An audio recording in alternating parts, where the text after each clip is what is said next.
Let's get AA on blue.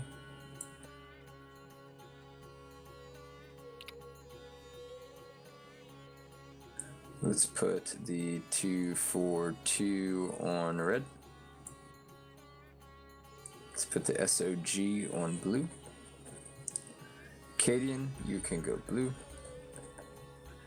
No, sorry, apologies. Cadian on red. FK on red. How many Centaur are there? Who, Should be me and Flanagan. I don't know where he is. He's in the bathroom. And Snow Owl. figure 6 plus maybe a couple other solos. I don't have the tag. And 242, do you have the BTR? Yep, we got it. Copy that.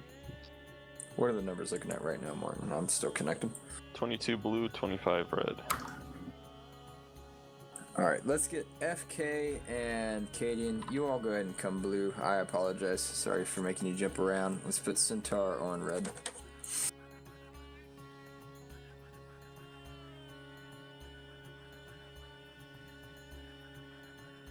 Yo, can someone slot me on blue 4, please? I can't slot. Back out of the server and rejoin if you can't slot. Fuel, won't you and Montgomery take a mat team? They're just all yours. Sure enough. I mean, you're gonna need Alpha 2 anyway. You got a lot more coming in. Mito, Bravo You can 2. take it though. Oh, Matt's taken. Alright, who's my platoon for blue?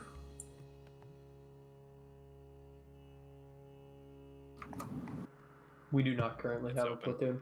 Need a volunteer for blue 4 platoon lead. CSC, do you want it? Sparkle, I don't have the goat. Okay, it escaped. Nothing I can do about it. I assume Carp's not here. I suppose Hey, That's okay. We'll get it next time. Yeah, I was about to say. Can someone slot Boston platoon medic or not? Never mind. Alright. Out of here. Let's get 60 seconds on the clock. Red 4, get your platoon squared away. I'm still launching. I think we have Drake. He'll be coming in. PTR slotted. Thank you, 242. All right. Probably don't need a mat team. If any of this other gentlemen want to grab the MMG, that's great. If not, then don't worry. I'm fine where you're at. Op 4 looks good. Okay, go get a move. We do have 30 versus So, 28. Op 4 has platoon It'll be marksman. 31. That's fine. We don't need a 20% advantage. We got this. Alpha Bravo, and we have the Finns we're all gonna grouped get him. together. Azariah's also jumped in. I haven't Yeah, seen Centaur's Iceberg up yet for it. though, so he might come in later. Charlie partially filled, and they also have a Alright, fully blue crewed 4, 60 BTR. seconds on the clock, get your platoon together. Blue 4, meanwhile, Thank you. is going Can I get to. straight dog pads? I'm sorry, but I don't need an MMG right now. Could I get one of you to slot into Matt team, and then the other to slot into one of the to the medic slot in Alpha 2? So platoon lead, marksman, Alpha Gotcha. mostly full, Bravo Hey, Boston cannot slot. 65% full, and they're also getting a full mat team. If No you can, machine slot him gunners into though. Bravo 1 medic, or well, Bravo 1. Delta is LAC. also not Hey, guys, bringing if any you can't slot, machine back guns. out. Okay. Rejoin the server. Too much of a pain to try to click on everyone and slot them. Once Boston's ready, we're good to go. Send in goat Interesting. 6 now. Gursky, can you take LT? WTF, somehow I unfollowed. take LAT? Oh god, Qualbrain, don't tell me that. Stannis. I hope Twitch isn't unfollowing people like YouTube unsubs people. That's gonna be a pain in the ass, but thank you for the diligence. Thanks for the 8-month resub at tier 3. I hope you keep enjoying the ops and the shoutcast, and I hope you get a kick out of tonight's operations All right. with Friday Night Fights. Here, I wanna adjust these numbers a little bit, so I'm gonna do it again. Hey Don, how you doing? How are all of if you you're doing? not This is the second half currently of Friday Night slotted Fights. And What I your group usually hasn't been called, shoutcast. You haven't been called. Please go Op 4 and Katie and Send in FK. goat I'm gonna move you around team again. 6. I apologize. Can you all go See to how Op 4 things for me? go. Okay. So Op 4 gets a 20% advantage here. Farkle giving out a random gift sub, and it goes to, it wasn't random, it went to Grave himself. All right. All right, I'd like to. Thank you so much, Farkle. also I hope you remind both keep enjoying the everybody ops for and hope you get a rules. kick out of Please this. don't run off rogue from your element. Stay in contact with your platoon lead, and please follow your platoon lead's orders. If one or two of y'all are Yeah, running right, rogue and you Qual. have no idea what the heck Sorry y'all if I'm doing, butchering your name, by and the you're way. not communicating with anybody, that's not in the spirit of the event. So please just bear that in mind. Alright, so I know again, we've had a couple infantry in the instances of that open. here in the recent past. I'm going to kind of nip that in the butt because it makes it hard for those who are platoon leading, and it kind of detracts from your side. But without further ado, I believe we have good to goes from both PLs, so let's push it to map screen. I'm pronouncing it correctly. Nice. Usually that doesn't happen. Submission file that's not 1 megabyte? What is this madness? Logan is also playing one of the fan favorites. I got some crazy is clips of awesome. Nemesis, though, too, so we'll see who stands out and who we can highlight. Favorite superhero? Chandler's. I don't have one. I didn't really grow up with that much DC Comics or Marvel, so... I don't know. It's an interesting question, though.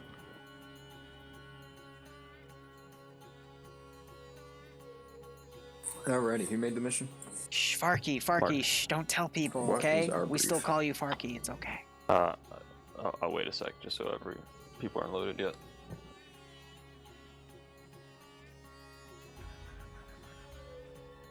Is this the wrong time to say first?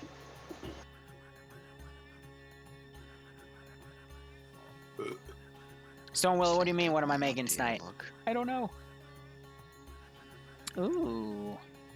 So looks like 2 ammo caches in the town of Staroy. Alright, this is a tech defend sector, or not sector, destroy objective type.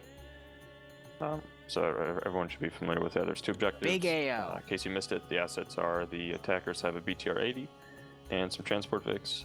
The defenders have a mortar and a couple of transport Vics as well.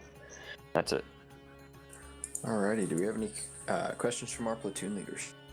All right, I am jumping back down to my casting couch channel. So, interesting start here. Op 4 starting in the town of Electro, and Blue 4 having to defend the town of Staroy. The only concern here is Blue 4 might be able to push some stuff right here to watch these obvious MSRs to come in. But otherwise...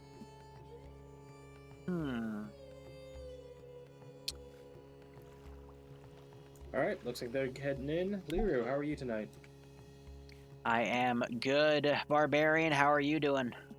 I am good and drinking. I guess that's why I'm so good. Nice. Did you ever get that beer or cider or whatever that someone was so gracious to donate to you for? I haven't gone out and bought it yet, but we are also joined with another person tonight who has been here doing this much longer than us. Warwick, how are you doing? I am doing good. I returned from my 2-week vacation. Welcome back. Was it an actual vacation or was it more of a staycation? So week 1 was a vacation. Week 2 is a staycation. So just to point, sorry to cut you off, I just watched Flying Finn go true to his name, and he just flew a good 200 meters over a firehouse. Sorry, continue. Oh no, it's not that important. No, tell us. Come on. What'd you do? Where'd you go? Me and a bunch of friends, including some friends from F&F, we went to Puerto Rico for a very nice island trip. Did you go to an island? Yeah, we went. Did you go to a certain island in the Caribbean that some people flew to on planes? Private planes, perhaps? I feel I'm missing a joke. Are you friends with a man named Jeffrey? No. I feel I'm missing it. Jeffrey E, possibly. His last name starts with E. Nope. It's okay. Come on. It's okay. I get it now. There we go. We got there. Oh my god. Took us a second, but we got there. If you haven't figured out by now, my skull, the bone in my skull is about 2 inches thick. Ah, yes. I believe Barbarian, I also have that problem. Yes, I am looking at to where I don't have a bone in my skull. My skull is the bone, but otherwise... Smooth brain. Yes, otherwise. So, pretty nice attack defend here, just going... the Russians are attacking north, NATO is defending south. It's a good first operation to open with. I'm sorry, am I stupid? No, Blue 4 is defending, yeah. Blue 4 is defending on the northern side. Op 4 is going to come from the lowlands and have to climb up the hills and take out 2 caches. That BTR is going to suck going up all of those hills, but in those 2 caches, by the way, one is unarmed. The other one actually has some protection around it by the barn. And again, these black circles on the map mean that the cache is somewhere in there, but Op 4 doesn't know exactly where. So the barn one's kind of predictable, but the urban one is going to be a bit tougher for the players. But what's interesting is I have not seen a mortar used in a Friday night fight yet.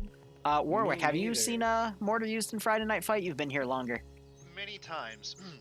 What generally happens? Well, there's one of 2 paths it can go. Either they're wildly ineffective or they're incredibly effective. There seems to really be no middle ground when they're used in FNF. It really just depends on who is operating the mortar crew. I've seen it before where there have been mortar crews that have been able to basically like pin a fly to the wall with their accuracy, and then there's mortar crews that take a minute and a half to get a single round out. Oof. It's basically like every other role in Arma 3. It just depends on who's running it, right? Yeah, it just depends on really who's running it, but depending on their effectiveness. I got him up, Yash. I've been on the receiving end a couple times of really good mortar crews. Oh, Iceberg's coming in. At one point, we had a mission running where there was a Sea Whiz defending us, and the Op 4 team had 2 mortar crews, and even with the Sea Whiz in the air, there were still mortars getting through. And Righto, Tech Priest, thanks for joining. Leveled an entire compound that had 4 people in it. I got direct impacted twice by a mortar.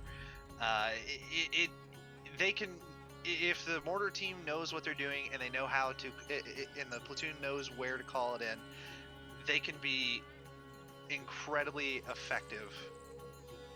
So for a defensive. Do the mortars work by the basic artillery computer, or do they have to compute with a range card? They have to compute with a range card. There is no. So that explains the support box. All right. I mean, if there were to be a map to see a mortar today, I mean, Blue 4 has the high ground, pun intended. There's a lot of places they could do Overwatch from, and if they can narrow down and get a beat on Op 4's position, that mortar could easily tear them up. So Op 4 has to be really careful about their spacing. Maybe not push all of their units down to 1 MSR. There is an MSR that goes into this AO and an SSR from the east, but I would love to see Op 4 do a 3-way maneuver here to try to keep themselves spaced out from that mortar and at least try to find it and take it out. Otherwise, it's going to get messy. Yeah. So we have some good terrain here. Sorry, I didn't No, go ahead.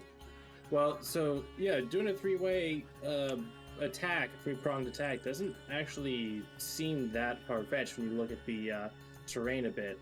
With the western cache, there's a nice big hill that they could easily just come up on skyline a bit, but at the crest, they could get decent positioning. There's some cover with the trees and some rocks and stuff, and pretty close engagement distance. And then, of course, you have the road going on the south side in the middle, and the road coming in from the east. However, there's also some good terrain from like the southeast of Staroya, where they can just walk up and be right at the town. Though that's probably a good defensive point more than anything. But the possibility is there, and they have those Gaz Tigers, which are pretty maneuverable. I was going to call out similar things such as this high ground hill 334 and 332 here. if I was OP4, I'd have infantry push from the opposite side, and I would have, once the MAT team, I don't know if there was a MAT team assigned, once that has been dealt with, I would set my BTR up there to provide a really oppressive overwatch, because that's got firing lines pretty much anywhere that they will have a defensive position in this town. So Blue Fort does have a MAT team. It is a full 3-man team. So they've got the team leader, the gunner, and then an assistant. So that's going to give them 2 missiles. One to probably use on that BTR-80 and another to use as a shock weapon against infantry. But they're currently next to the mortar right now, probably getting orders from Platoon HQ. Something also interesting to note on Blue 4 is they have a team worth of dudes on the MSR on the southern side, probably going to push out to the hill at .211, about 600, 700 meters to their south, and try to get early eyes on the MSR that'll push up through Tapulca Dam. Because if they can, again, find out where Op4 is going to come in from, they could just call in that mortar and walk artillery on Op4 and get an easy victory from there. Yeah, with .211, they'd have to go a little bit into the tree line, but they could post up where it starts to turn real sharp, and they could look through the trees and just get eyes on vehicles moving past. That's all the information that they would need to confirm. They would still want to know stuff like, how many, what vehicles, see where the BTR is.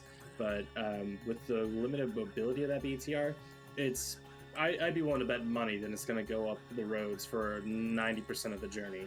Mm-hmm. It's a target. Oh, absolutely, especially with how slow it is. And again, with the MAT teams in play, did Victor take it again? Yes, he did. He absolutely Victor did. always takes MAT. It's week Victor after always week. takes that. And he's great at it. Like, he's perfectly valid to do that. He's been doing great work with it, not just with the 2 misses that he gets, but also using the Javelin CLU afterwards for spotting targets, identifying movement with the thermal optics that it has. It's a very useful tool, even when it doesn't have a missile in it. Same with the Titan on Red 4. You can use it the same way and make it so that, although I'm looking... Did Red 4 take a MAT team? They did not for this one, no. Yeah, that's probably actually smart because there's no armor assets for them to deal with. But if they did, they would be able to use it in the same way. What I'm going to be curious to see is how does Op4 deploy their forces? They have a grand total of 7 gases to maneuver around with. We also do have Scandi Recon and a few of the Arma Finland guys staying through EU to play in NA. And we'll have to see what they decide to divide on. Because again, a single force going in is probably going to get harassed by mortars. So Op4 really needs to focus on trying to find that mortar position and gunning it down. And that will hopefully give them the advantage or even capture it. But I do see, I think Platoon HQ just loaded the mortar in one of those 4-man vehicles. I forget. MRZRs, that's it. And they might maneuver it somewhere else, maybe to try to hide it. But the box, though. Well, the box I think just has the Ace range card for the mortar, because you remember Warwick said that they don't have the other system. Warwick, do you have anything to add to this? Not really. Can't really add anything about the mortars or any of the positions. I'm just still formulating plans of attack in my head. The only thing that I can add is the defensive structures on Blue 4 facing the south have ballooned out quite some, and I would like to know who placed the large bunker behind all of the defensive works, because as a combat engineer I would like to have words with them. Yeah, they are adding another name to the multi here for you guys to get another POV on the ground. Bunker is kind of if you guys want to see some on-the-ground perspectives, guys, do !multi, M-U-L-T-I. I learned how to spell that last stream. For here is just the denial of using the roads, preventing that wild card of somebody rushing up the MSR. And it froze because I tabbed out to adjust the multi. So real quick, Barb, I DM'd you Iceberg's stream. So add that to your multi. You just DM'd it to me. And I was letting my chat know that we have that. But yeah, Warwick talking about the fortifications here. I mean, I like where some of them are. I mean, they're trying to, you know, fortify along the MSR and SSRs. And then they have another group to the southwest near that hill that I was talking about, and I think they identified that as a position to fortify.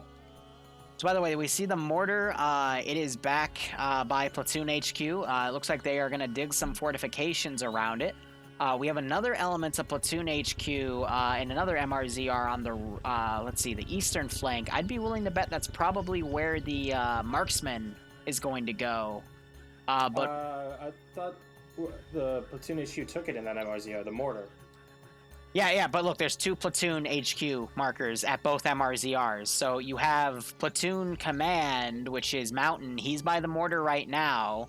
They're forming fortifications around the mortar. But in the other MRZR, we have Patriot, who has that marksman rifle. He's with somebody else, and they're probably going to go do sniper spotter shenanigans and probably walk in that mortar with their short ranges. Yeah, they pulled a sleight of hand on me. But yeah, we they've done a good job with this so far. We had that group on the MSR facing south. I thought they were gonna push, but I think that was canceled because instead they're digging fortifications here. I really am liking what I'm seeing though. Even though this is a massive open area, we have fortifications being formed in a nice 360 here. At least in the sense of they're gonna be watching all the way from their direct west with those units up on the hill. All the way to the east, give or take, because we also have some bunkers lined up to watch the eastern SSR and the mortars right there. So I'm hoping they dig a nice mortar pit for it. I thought they were putting the mortar in the other MRZR and they were going to try to take it out on the field to try to hide it, but you never know. Warwick, you got anything to say? I think right now, from what I've seen of Alpha deploying those fortifications up where there are, I think the plan is here to have the main defense of the town act as one wall. This here is Alpha is really just going to be acting as a base of fire position, I believe, with a ton of force behind it, so that way that fire from up on that hillside can just sweep in and just entangle any target that comes along long enough for the mortar and the sniper to walk those mortar rounds onto whatever's coming up that MSR or this valley to the low. No, I mean, that would make sense. We'll just have to see how good they are in practice with it. Go ahead, Barbarian.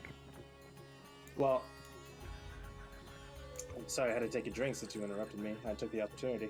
No, I'm very interested to see how Red 4 pushes up using their gases. Tapping out real quick. I mean, they could very well stop at the T-junction a click and a half south of the objective and walk their way up. They could try and... They could thunder run it, but I don't think that's even a possibility. But they're gonna want to work with that BTR. Your mic cut out, Barb. The BTR is dead, but they should try and utilize it as much as they can. Good old Barbarian's little buzzy mic. It's kind of the whole, like, the MAT team. Honestly, I think it's more heavy AT than medium, but the whole thing with that javelin just makes it so that as soon as it gets spotted, the MAT team, which is usually positioned in a high up spot, they spot it, they launch the missile, problem solved. So it's hard to say that they squander it sometimes. Though the first mission of the EU, it just works. Slot, whatever you want to call it, that was very interesting, to say the least, with the BTRs and the Hinds and all that. That first stop from EU's branch, I agree. But right now, Op4 is starting to deploy their forces. We have Alpha mounting up in 2 gases. It looks like they're going to take the SSR all the way around to the right flank and then take the SSR in on the east. So good call there, again, trying to get a flank. And I'm going to assume the rest of the force, as they mount up, are going to go up the MSR. However, it is important to note they are taking all of their gases here. I think nope, that one is crude. So they're going to really divide their forces up here, which is interesting because Op4 took almost all of Alpha, almost all of Bravo, but no support teams, except for the BTR crew. So I would not want to be a part of those squad comms if they're going to divide up this heavily. Yeah, mission's starting, so we're gonna see them all moving out. But Warwick, do you know how long this op's going to take? And already, hold up, bumper cars going on. Oh my god, he bumped into the guy in front of him, rammed the guy behind him, Stanners flew backwards, oh my god. That could have resulted very, very badly. That raised my blood pressure a few oh man, but Warwick, what are your thoughts on what's going on? Sorry to cut you off. No, it's perfectly fine. Our shenanigans and bumper cars are always fun to watch. Honestly, I don't know how long of a time frame it is. I do believe it'll be. I think it's an hour-long mission timer. I'm Gotcha. not sure. But if I was Blue 4 here, one of the main concerns I would really have is this on the left flank. This very steep valley that Op4 can really just, if they gun their vehicles up here and get them into this tree line in this forest, they can move very quick. They'll be able to move very quickly up on top of this ridgeline and up on top of this hill where Alpha is sitting.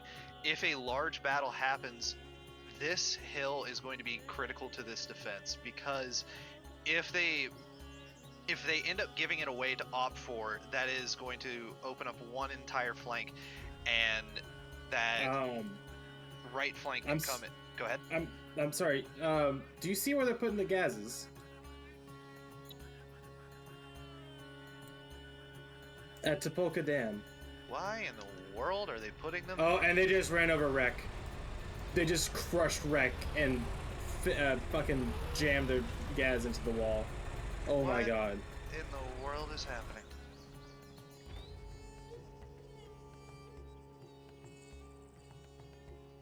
Looks like the Scandinavians and the Welsh have gotten into some shenanigans. They hit the Pervitin stash a little too early, and they're all tweaking the fuck out. I think they're keeping these guys in reserve, and they're testing the waters with that mortar. Because that's the only explanation I can think of when you pull one Vic up to the aqueduct, another Vic to the side, glitch out, and run over your marksman. There could be a load of reasons. Maybe they got into the drug cache early. Maybe there is some rivalry between the Welsh and the Finns. But I think the more logical choice here is they're just going to hold in reserve. They've got Martin and one Vic still driving around. He might loop back. But I think they're letting the other, basically Alpha team come in to see what's going on. But we do have a platoon dismounting a team of 2 watching this SSR. So they're going to probably be able to see Alpha come in. I cut someone off. Go ahead. Well, I was going to say, with you, I was going to ask you if that was a pun. You know, they're up at the dam and they're testing the waters. God fucking damn it. Hey, you're the one who said it. I just brought it up. But yeah, so we have a flank coming in early on the east, and they're going to get spotted early by the 2 people up there, which... it's Platoon Marksman and they're just someone else from Platoon. Oh, it's Logan! He's Logan! He's a medic. So, yeah, so he's up there with Patriot. Patriot and Logan are up there. They spotted that eastern push early, and they're pulling back into the woods and communicating that to Platoon.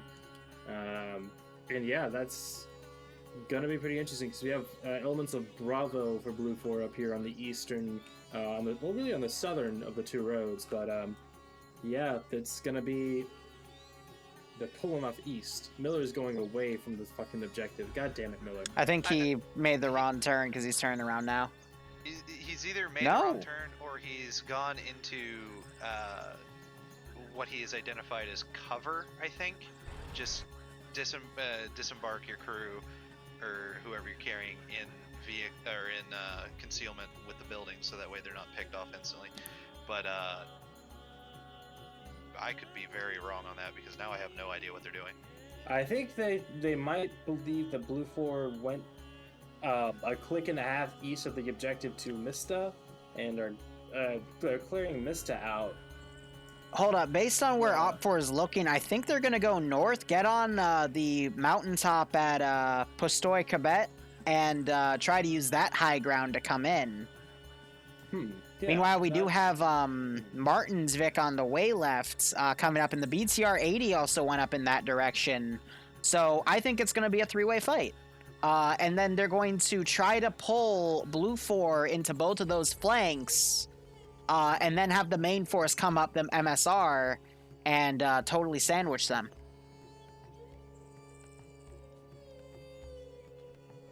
If we were doing that, though, I would reorganize it a little bit and have the flanks largely consist of infantry, and then put the BTR 80 up the center just to give that center push some more teeth in knocking out any resistance that it's going to meet. Yeah, I can see that. I guess it's more of a force multiplier, because that's only like a 6-man team going up the left flank, but in all honesty, the only decent flank the BTR has to get some, good eyes on this AO is the east. The other two are just really big uphill battles. I mean, by the time it gets up from the southern one, it gets a little even on the MSR, but it's still a massive kill zone that the Mat Gunner can provide. So I think out of the routes chosen, the one that they've got is kind of the weakest, but I don't know. Again, like, they're dismounted in Pusta. Like, I don't know what Op4's planning. I see Rek is pushing up on his own with the marksman rifle.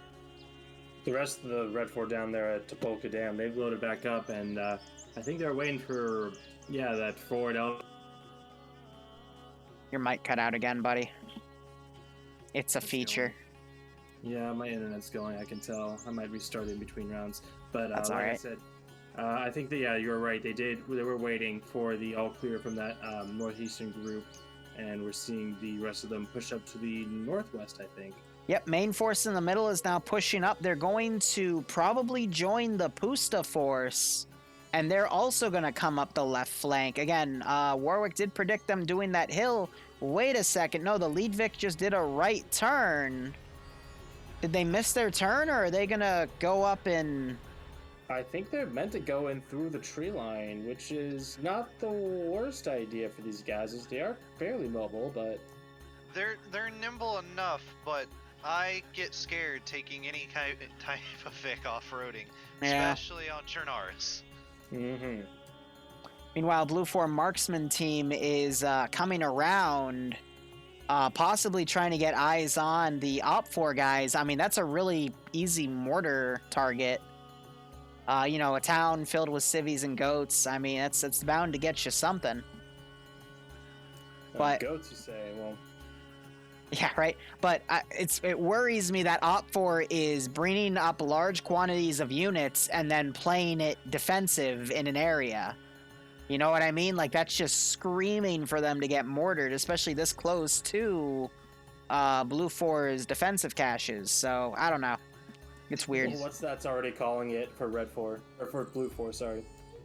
I'm really skeptical watching this, because if they're going to go for that three-pronged attack strategy, you need to have a lot more cohesion between the flanks bringing that attack in, because if you have, say, the right kick it off before the left is even in position to start theirs, Blue 4 can readjust on that flank, neutralize that threat, and then come back to their original flank before it's ever really a threat from the second flank from Op 4.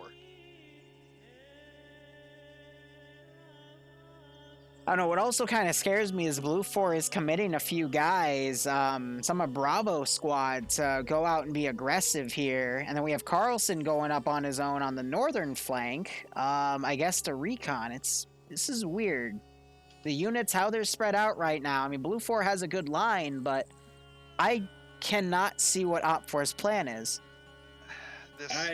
I think they're trying to coordinate, you know, like you said, 3 different pushes. So that's why the group they're Garrison Mista, and now they're not moving. They're staying still. Well, Carson, yeah, like you let me said, cut you pushing off up real on his quick. own. Let me cut you off real Go for quick. it. I just noticed, so where those 6 guys dismounted by Yamasoki Kaman, however you pronounce that, that is the tallest mountaintop in the AO at 317.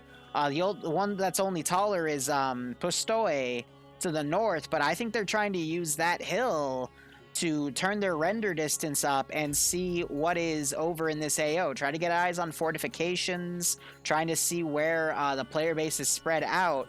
But the tree line just covers the town itself, so maybe they're looking into the trees and trying to find stuff. Maybe they'll be able to possibly see a fortification, but just looking at the thickness of the trees, it's very unlikely. So they're just trying to get some Overwatch data, I guess. Yeah, because this is Charlie. It's a squad element, but they have halls down there south, so maybe they're being forward recon for ground to push up and just taking it slow. We have that middle section now. They've dismounted again and are going to that big clearing at .211. The Mystic Garrison is finally spreading out. They had me worried there for a moment when 6 people were inside of 2 buildings. Yeah. And it was just screaming AG. There's Logan. We have Logan. Yeah, I just caught him out. He's gonna come around. Patriot has his marksman rifle. He sees him down there. He's not taking any shots though. He just looks like he's going prone. Might get into a firing position, but this again, perfect mortar target. And we have Carlson also coming up. He's riding the border of the map. He's got Blue 4 guys super close to him. But Blue 4, I don't think is going to be watching that vector. Nope, I lied. There's a guy part of B1 that would be Norse, and we might have first contact in a hot second. Yep, with Carlson, yep. Carlson's going to run smack into him if he keeps on this path. Oh, he should see him. He didn't see him. Camouflage. You know, he's moving around. He doesn't. Yep, see heard him. Oh, nope, not today. So a little messy on that fight. Both taking pretty big hits here. Blue 4 guys with them just turned north. Russian body armor almost saved Carlson there. Yeah. Carlson could potentially wake up though. There was a lot of bullets. There's a lot of. You never know. It's the first wake up. That's the highest chance something crazy could happen. But I think Norse is going to now come up and commit double. There's the wake up chance proc going through. Still a chance, but now we have Norse is still bandaging. Boston pulled up to provide security. This will be interesting because this is going to draw Blue 4's attention. It should draw a lot more north to the edge of the play area. As we see Logan coming in from the exact opposite area, the fucking madman. Oh, I'm gonna keep an eye on him. I'm keeping an eye on him too, but again, like I don't know why Blue 4 isn't calling mortars on that position. Like that would be a really good spot to do it, at least to shake the hornet's nest, but who knows? I got someone asking in my chat if Dingo is playing. Do we know? No, Dingo is going to chill in my stream. He got burnt out from getting one tapped in the beginning of all 3 EU rounds, which, you know, I feel sorry for him for that, man. Nice little humble brag. Yeah, he's chilling in my stream. He's not coming to your stream. He's chilling in my stream. And Norse getting the double tap on Carlson. Unable to double tap. Just put another like 6 rounds in him. He's getting very confused. I guess you see what happens when Carlson gets shot is he puts a defensive turtle down, and the Predator, who in this case is Norse, he doesn't know how to get by it. Oh, he's trying.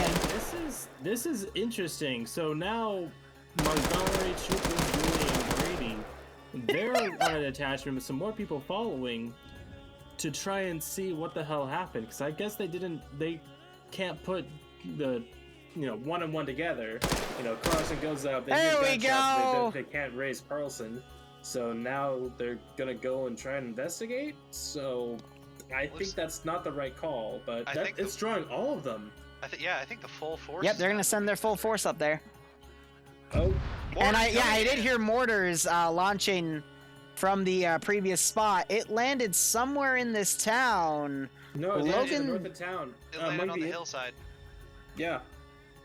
Honestly, really close to infantry. I And wonder if that's- they're gonna advance It's to the actually top. making some of them break off. Yeah, So Oh, yeah. that's scattered up for. Wow.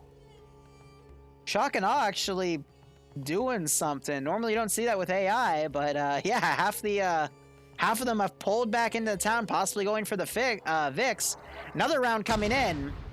Oh, again, actually, almost on the same spot. Yeah, I similar think. spot. They got to correct southeast by about 75 to 100 meters, and they should be good. Meanwhile, Logan's still coming around. At the very least, they know their groupings are good. Yeah. I swear, there's the joke of like U.S. MARSOC dudes like crawling up out of toilets and shit, and this is gonna be what Logan does. He's just gonna like find the sewer system, crawl through it, like lift up the toilet seat in one of the houses that Red 4 is just camping out in, and just murk all 5 of them. I mean, Logan plays it super safe. The issue is when he sometimes does that is he spends too much time playing it safe and gets caught out of position when the enemy moves. So Op 4 might make a move here. It looks like that center force is actually on the move once more. Yep. Looks like it's a snail pace right now, but they are moving towards objective. And then we've got the marksman. He's got his binos out. I think he's trying to range another shot here. Op 4 might try to go up the SSR now. They still got 3 guys going up the northern spot, but now they've got Boston watching this angle as well. And with that machine gun, he'll be able to do a lot of damage. I don't like the spot he's in, though. He should go into a pine tree or something instead, because it's a little too open right there, in my opinion.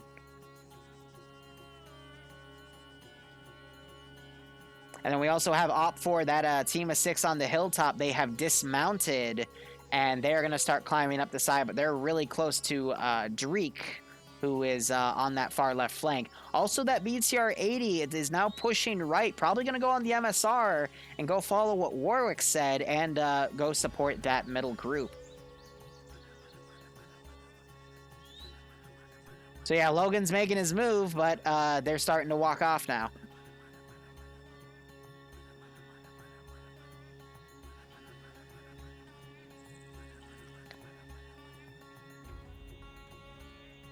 All right. I mean, overall, this looks pretty even. You know, we just had. Did he just kill somebody? I think I just heard a marksman shot. Yeah, that was Reek shooting. He sniped quickly over at the southern garrison here. Ooh. He was in Quigley was in the little bunker on the MSR, and Reek just got a one-tap headshot on him. So.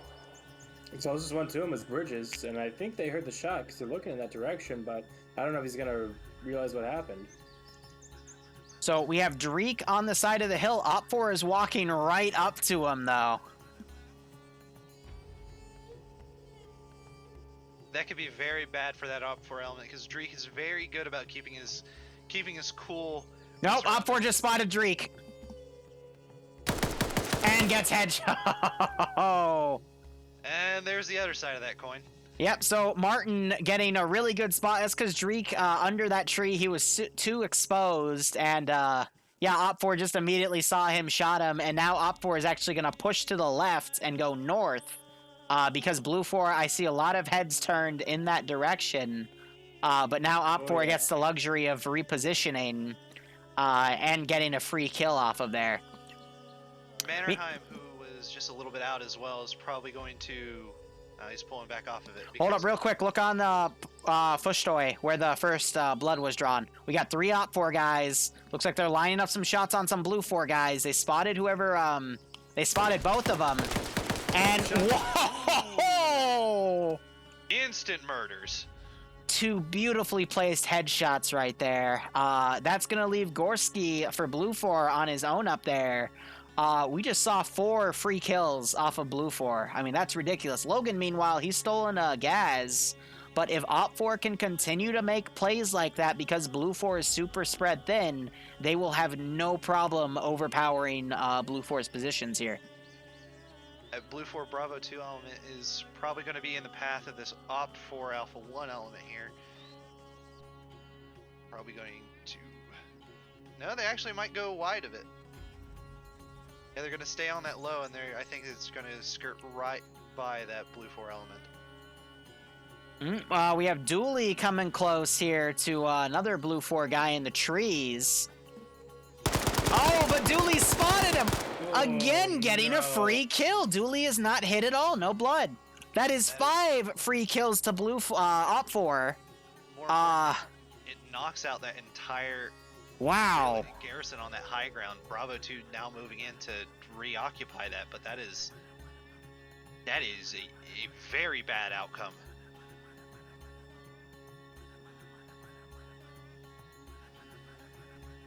Op 4 is just having better eyes. I will admit for Dreek, he was kind of screwed. What's that pointed out in my chat? The slope just overextended him too much. He wasn't fully covered by that tree. And it unfortunately bit him in the ass. Logan, meanwhile, pushed the guys up. He's going to now start walking behind these 3 guys. And we're seeing the main group push in. There's some machine gun fire going off the left flank. It looks like they spotted Op 4 moving along that northern group through the trees. But it's just some blind suppression here. I'm not seeing any... Oh, actually, no, I lied. We have a few guys that got hit. The medic got crippled. And it looks like someone else got hit by a few bullets as well. So a good blind spray into that formation.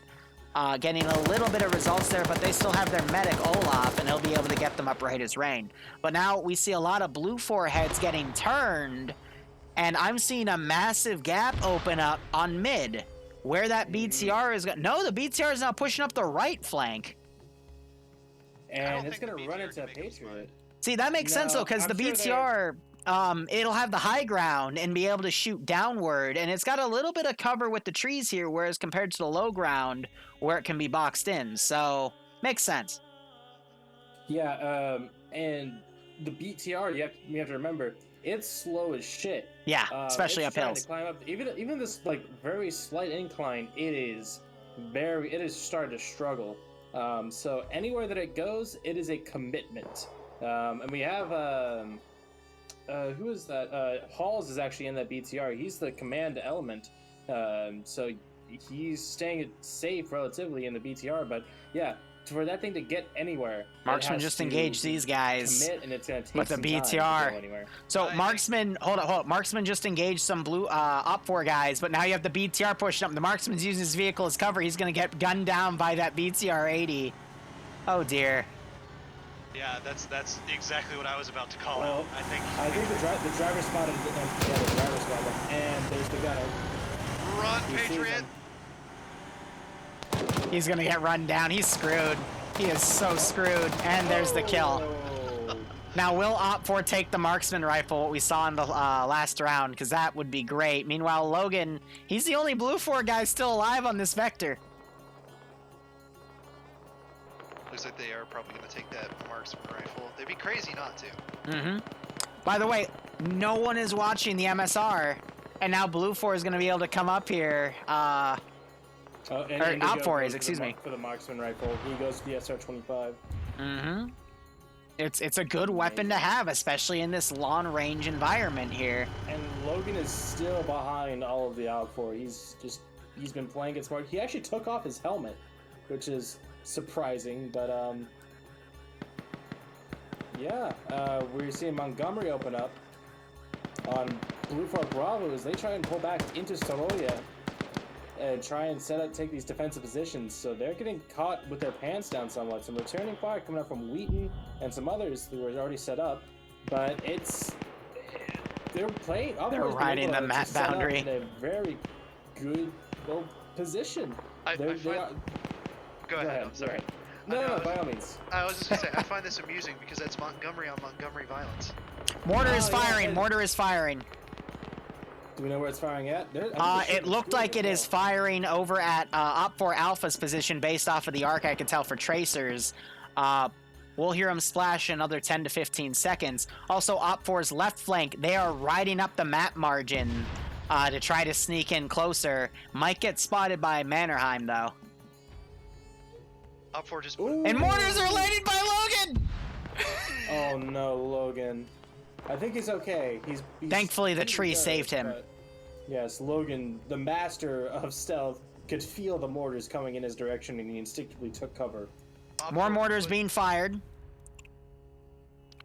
Should correct. Logan's got to be careful. That could be a repeat fire mission. I'm not sure if they corrected enough. And Op4, that main middle force is starting to push up. 15 minutes remaining. Wow. 15. Quick round, but I mean, for what's happened, no surprise. So that was a bit of a repeat. They did adjust slightly, but still no damage on Logan, which is all that matters. Ooh, one of And them landing, knocking a dude out. He woke back up, though. Wow. All right, so a little bit of effectiveness there. Mm-hmm. Logan did walk by a few dead bodies. I'm surprised he didn't pick up the Op4 rifle to try to confuse. That central force is just cutting straight through. Yeah. I mean, Blue 4, they have too many guys on the western flank because all the guys on the eastern flank, they lost quite a few dudes on that flank and the southern. So now Op4 is just going to be able to pretty much skate on by. The closest, there's a two-man team moving right to left. That's Wheaton and Firefighter. Firefighter is one of the guys on the multi-twitch, by the way. But yeah, Op4 is going to basically get up to this first cache unmolested with their central group. And I find that hilarious.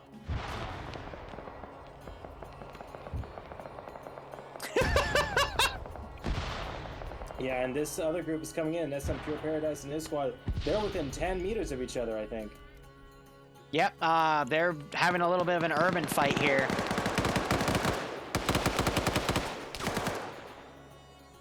Seeing guys fire at open doorways, a lot of smoke pop by Op4 so they can get on by. Op4 making their move, firing at some dudes in the middle, in the open on the other cache. No hits though. And now, go ahead, Warwick. Platoon was forced to pull off that mortar, so that is the end of all outgoing mortar rounds. Oof. Did they not grab it? It's still sitting in the middle of a field. Oh, maybe they dumped the last rounds and then ran out of ammo. But yeah, I think Infidel's spotted. No. Hold up, Logan's behind a few people. Yanni spotted the cache, or he should have. Yeah, he spotted the cache. Yep, so he's gonna start demoing that. Logan! And then we got some Op4 guys surrounding a building. Blue 4 is in. They managed to shoot one. And they just took the other one out. But one of the Blue 4 guys woke back up. That was Herb. Oh, but he didn't realize there was someone behind him. Interesting thing about Logan, he has ditched all of his gear except for his uniform for Op4 gear. That's a good call. That's a very good call, so he can blend in with them. But he needs to be a bit quicker on the maneuvering because otherwise he's not going to be able to use any of it. Whoa! Whoa! Fun Guy just shot at Marv, and now Fun Guy's getting shot to shit by a machine gun. Yeah, so wow. So Fun Guy just blew on blued Marv. Marv was still alive though, and then Fun Guy and Marv got hit by a machine gun. We just had some bombs go off too, but I don't think anyone. Oh, that was the first cache. Gotcha. Yeah, so Blue 4's entire eastern flank is down. Logan needs to make a move because otherwise he's everything he's done is going to be in vain. Blue 4 now forming a defensive back here, but that mountaintop work was talking about is getting lost because Op4 is pushing on it. In my TR-80 is coming into the fight. You're right. Where's it? It is, yep, on the far eastern side. I don't even know if the Matt guy's up. I think Logan has spotted Halls. He's gonna be able to assassinate Platoon HQ. And he gets the shots right when the BTR fires, so no one's gonna hear it. That was amazing. Beautiful. That's some sniper elite shit. Oh Holy my god. Oh my god. And the best part about it is that was an instant kill as well. Yeah. Wow. No time Okay. to call it out. So Logan decapitating the head of the snake, killing Platoon HQ, but I don't think it's going to be enough because Blue 4 lost too many units in the opening trades. Op 4 taking a few casualties here by Martin. No, it was Bridges. But he might get shot in the ass here as Olaf comes around and sees him. And we had a charge go off on the western side, southwest. Yep, it was a miss. Olaf is now running up, popping some smokes by this guy. And Martin turns around and kills Olaf. I guess Olaf just didn't see him right there, because Olaf looked at him twice, so that's kind of interesting. Nerys just ran out of that barn, ran straight up into somebody while under fire, and just gunned him down. Wow. Like the brass balls on that man. So Op 4's western attack has been mostly nullified. Blue 4 is doing their best. They're maintaining a defensive position in the barn itself. Not a bad call, but these guys are very badly outgunned. And Logan still maneuvering around. He's going to have to make up a lot of time to get in the AO here. If he finds some AT, though, he could take out the BTR. But I don't think there's going to be anywhere any to be found.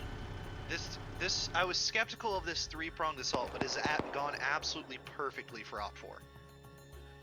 You got to hand this Op 4, though. It's because they got those 5 free kills. On every flank. It already caused Blue 4, who was spread out thin, to become even more spread thin.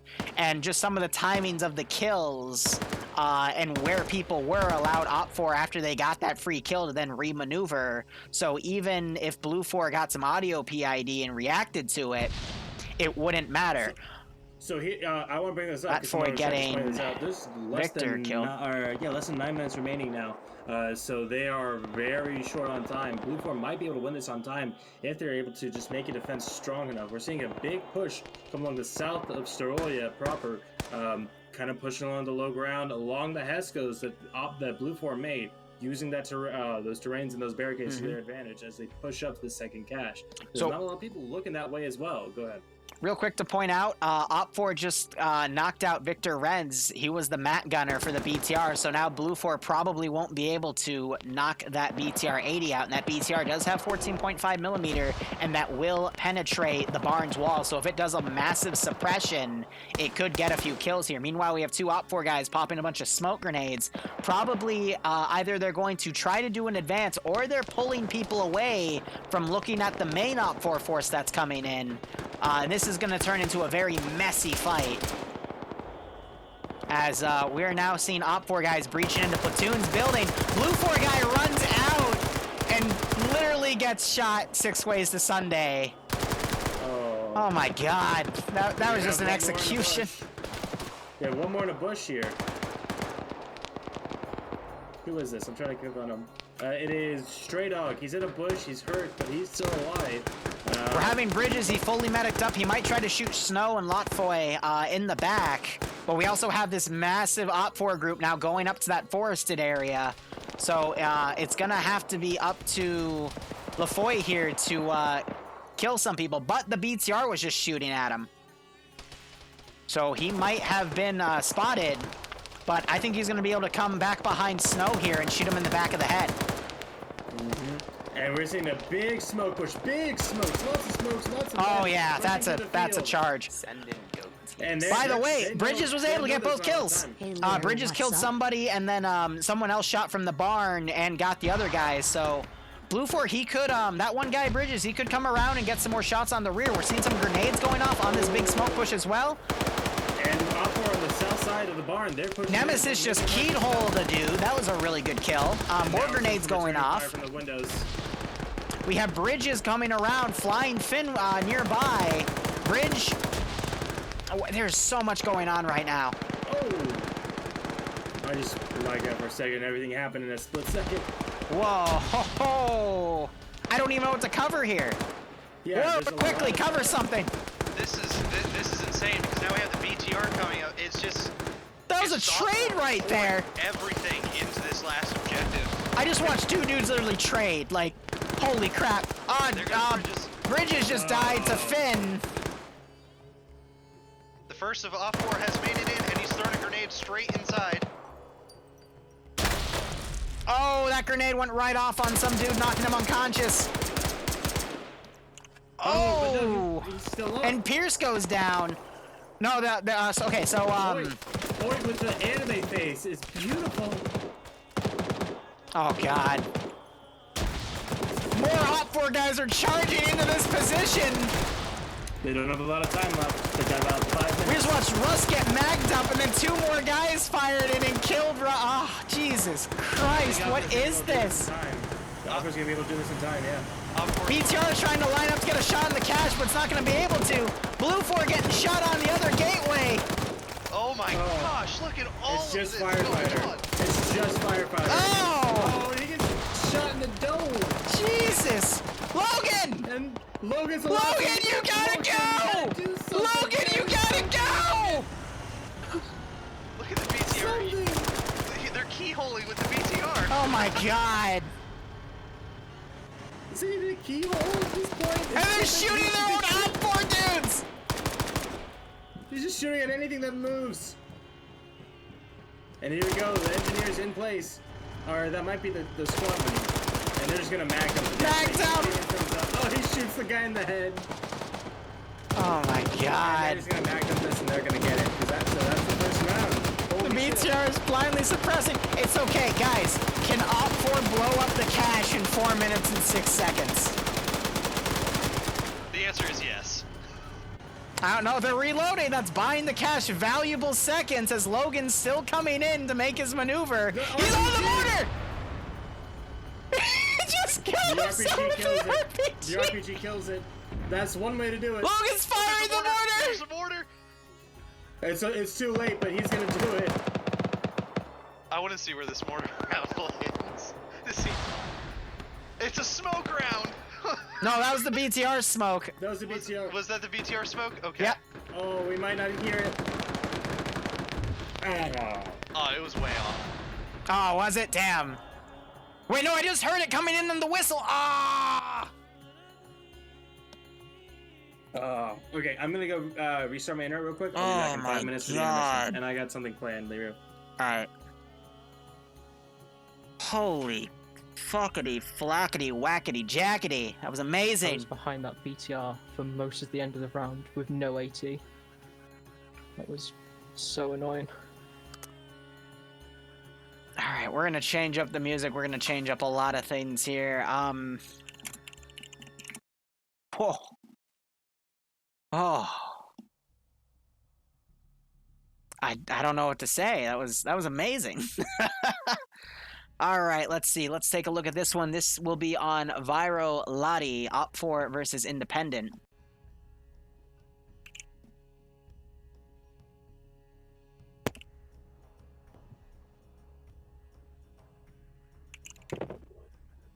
Drake here. Hey guys, check the op room. I'm trying to get numbers and you're all throwing them away. All right, green 4 advantage, 2 speedboat miniguns, and 2 Hueys.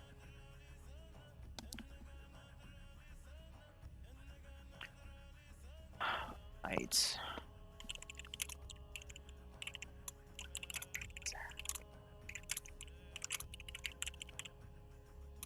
With 2.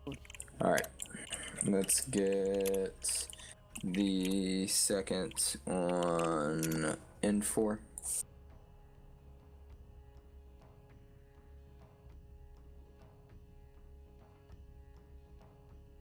Let's put the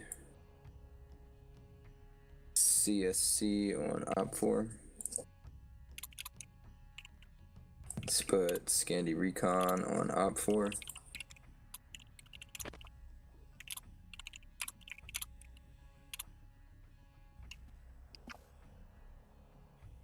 Let's put 29th on N4. Nice. Let's put...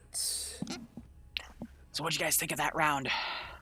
That was a nail biter. Centaur on Op4. But Op4 was able to get those early free kills with no Okay, get the trades, Welsh on and that's Op4. what spread Blue 4 too thin. And then Op4 was just able to charge that last Let's objective. get It was beautiful. 242 But Blue 4 gave an on amazing N4. last stand. I'll take platoon, if that's okay. 242 option And it looks for like this leadership. was a mission made by Flying Finn. Interesting. I'm waiting for Nico ECFK to have now. I don't think Flying Finn is Let's on get right now, SOG though. on N4. 242 will take it, thank you.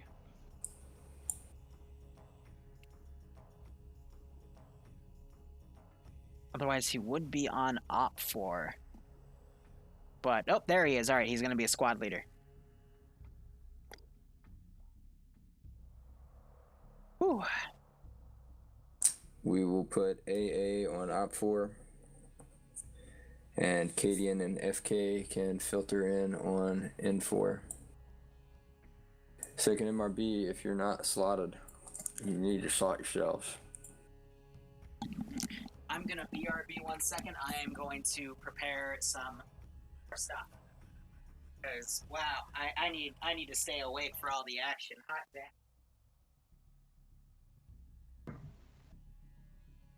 Has anyone ever had the problem with their game? Right? Sorry. Yeah, Stray. Has anybody ever had the game window itself? Nope.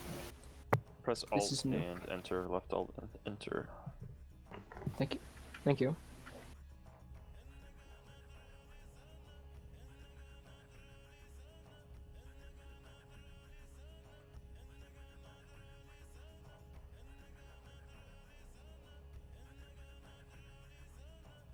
Alrighty, so we have Indigo on Op4, Pierce on, Indigo on N4, Pierce on Op4.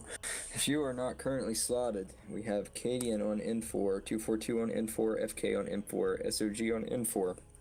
Centaur players are Op4, Scandi Recon is Op4, CSC is Op4, the Welsh are Op4, second is N4, 29th is N4, AA is Op4.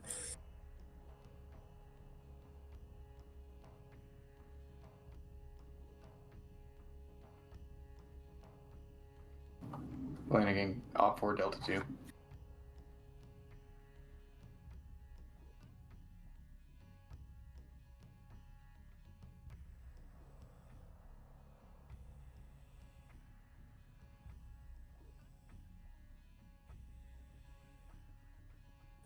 Alrighty. Pierce, you got 60 seconds on the clock. Get your platoon together. Stanners, I need you to jump down to Bravo 1, please. And, 1 second.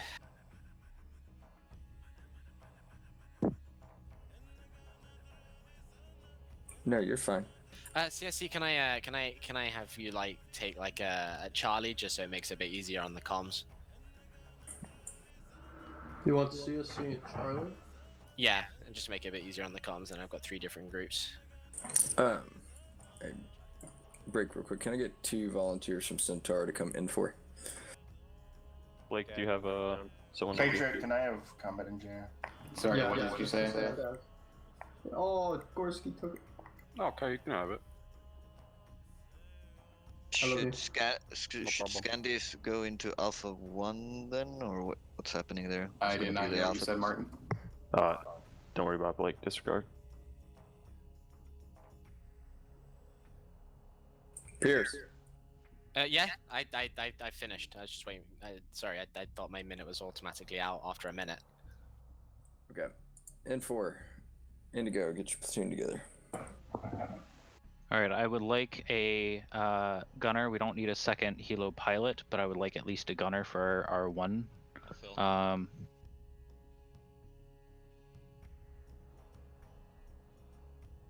And I would appreciate a single MG team, please. So we have a single 240, I assume, or whatever it is. I need one more. SM here, Cadian. Where was I placed? Cadian is on N4. If you want to come into Delta 1 and be the second man on that MG team. Sure. Alright, One final check. Stand by. Enforce grid. Alrighty, let's push her to map screen.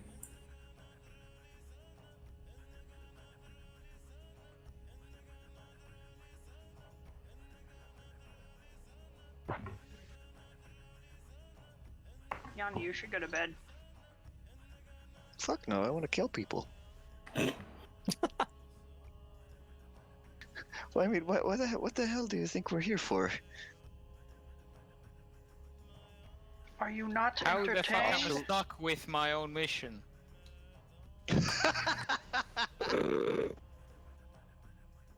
Flying Finn V1? What? Alright. Yeah. Yes. I made this shit. I made you. God help us So all. you know. Yanni, is How's it chat too late to doing? Find your mom? Only get worried when the no. PCs start coming in. They don't know about that joke here. You Come out and maneuver by gravity. Yeah, but it's not gonna stop me from joking about it. We're making food. That's so mean. Alright, so it's Pierce on Op 4. Independent command is Indigo Fox. Indigo has most of his units filled. He's got one machine gun team, one heli pilot. There's a gunner for it too. I'll be curious to see how things go. Pierce has full teams. And Right, Flying Finn, this is your mission, right? If you want to give a quick brief. he's got a Matt team and so 3 objectives, terminals.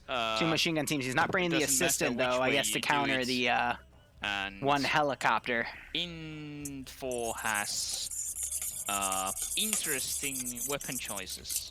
So the 2 speed gun. A speed gun? What? Speed gun mini boats. My mic. Yes, those. They do not have the GMG.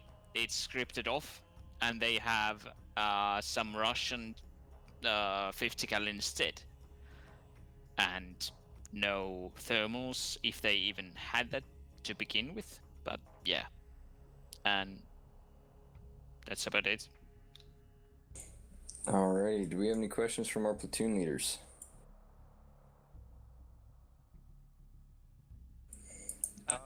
To get between like terminals 1, 2, and 3 because there's water and water is not good. Boats. Do we have boats then? Just to be clear. Yeah, you Yes. have speedboats, 2 of them, and you have several. Actually, Rib. which one is talking? Op 4. Op 4's talking. Op 4, yeah, Op 4 has 4 Send ribs in go for team moving 6 around in the for the islands, and so does Info. Downtown Info Potato, has thank you 8. for the ribs. resub. I hope you keep enjoying the ops. And Hope to you be keep enjoying the clear, like, shoutcast, and I hope you're getting a speedboats kick have, out like, of 50 this cal, Friday or night the fight. So what do the helicopters have and what do the speedboats have? Helicopters have 2 40s on either side, and the speedboats have the minigun on the back and 50 cal on front. And the rib Roger. boats are unarmed, correct? The ribs are unarmed, yes. Rips are in your Also, torso. Info has 2 M2 technicals, and yeah, nothing else really. Cars. What is That's about the? Is this a short mission? Is the timer 60 minutes? Timer is 60 minutes. Yeah, I'm not sure about the short one, but yeah, it depends. Okay. You can check the mission time limit in the mission details tab. Yeah. Oh, awesome. Thank you.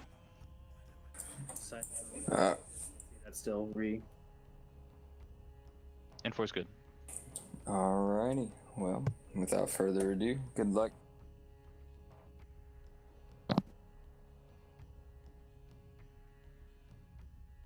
All right, intermission time.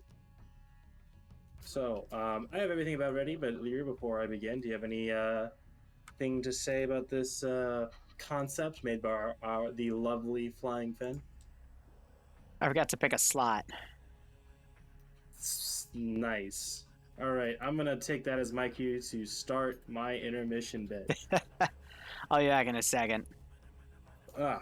As I just I gotta lost get hearing back my on the radio. server. All right. So, if you guys want to see the intermission from Liru's stream, Liru can either be a chat and restream my stream, but I don't think he's gonna do. Your mic died again.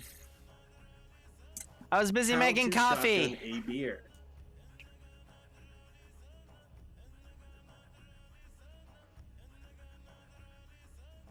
Yeah, I mean, you just gotta leave the server, rejoin the server, and it's fine. I still got 15 minutes to get my slot. I was wondering why they were talking about it and I wasn't pushed through. That's because I never hit this button. All right, so we'll quickly get back into here. Check. Yeah, you good? Cool. Voice activation working like a charm. So he's gonna All right. shotgun a beer if you want to go on the multi-twitch and watch him do Put it. that over I'm there. making coffee. I think I aerated How that to enough. shotgun a beer. The concept is very simple. You take your can of beer. I have a can of Miller High Life. Cheap, but I like it. Not my favorite, but if I'm, this is like less than $1 a can. You like price point, you can't go wrong.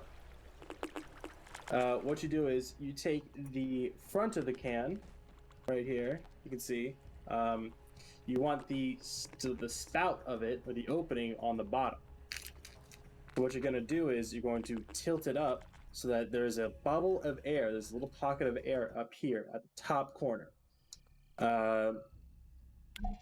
Again, spout facing down. So what you're going to do is hold it like so with your thumbnail. This is a Try and big show that AO. thumbnail reaching Jeez. under it. You can see me flexing it right there. So if this is your setup, you're going to take a It's sharp 3 object. terminals I to like hack, use and it my looks like we can keys hack them in any order. Because drinking and driving is always fun. Just kidding. For legal purposes, that's a joke. And so what you're going to do, you're going to poke a hole in your can of beer. And, oh my god, this key is not working today. Let's try the other one. There we go. That's better. So what you got to do is essentially make a nice hole for you to drink out of. Yes, this is American style frat house beer chugging. I am a frat star, as you can tell. That's why I work for a fucking autist like Liru.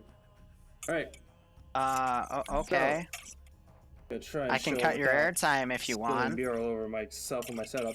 But right there at the top is your hole. So what you're doing is essentially you're flowing in.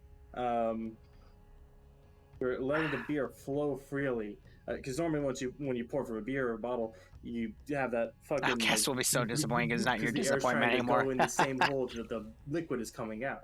So what you're doing is you're letting it flow freely through, and being able to chug it real quickly. Observe. Barbarian likes dicks. He's still chugging. All right, let's see. So we had, it looks like 3 cords. One of them just got backpacked. The other 2 are staying there. Op 4 has quad bikes, some UAZs, and some Cam-ass trucks. There's a little bit left at the bottom, but... And they also have some boats. Very nice. And to get to for added Terminal bonus 1. points. But I think the water's drifted them back you a little crush it bit. against your head like so. That did not go in the trash can. Fuck me. How much time we got, Liru? 12 minutes, and their Op 4's playing with their boats and having a little bit of trouble. Nice. Alright, that means I have enough time to do a second demonstration. So, again, beer can, 12 fluid ounces. Oh god, I'm gonna fucking die after this. Okay. Spout on the bottom. They're gonna have to go and Ace Interact like to push so. them. Finger, thumbnail, underneath the tab. Take your shop object. This If they even time, have that I'm gonna use a option. knife. And the key with it is you want to bend the metal inward so that it doesn't cut your lips when you chug. So now that I have that set, right, what's that? again, kind of hard to see, but that's the hole. Not too big, about the size of the first digit of your index finger. Not too big, but you want some room there as well. So, we are now set, and it is one swift motion. I didn't really cover that the first time, so I'll cover it a bit more this time. What you're doing, you don't want to pop the top right away at the bottom. Because then you're just gonna spill beer over yourself and you're gonna look like an asshole. That fucking idiot. So, you want to pop it. These as you appear to make be the twisting Horizon Island motion Defense Force upwards. ones, so it would be RHS adds these So in. I'd say about halfway up, and it's just gonna flow down. I'm probably not gonna finish this beer, but I'm gonna try my fucking hardest. All right, here we go.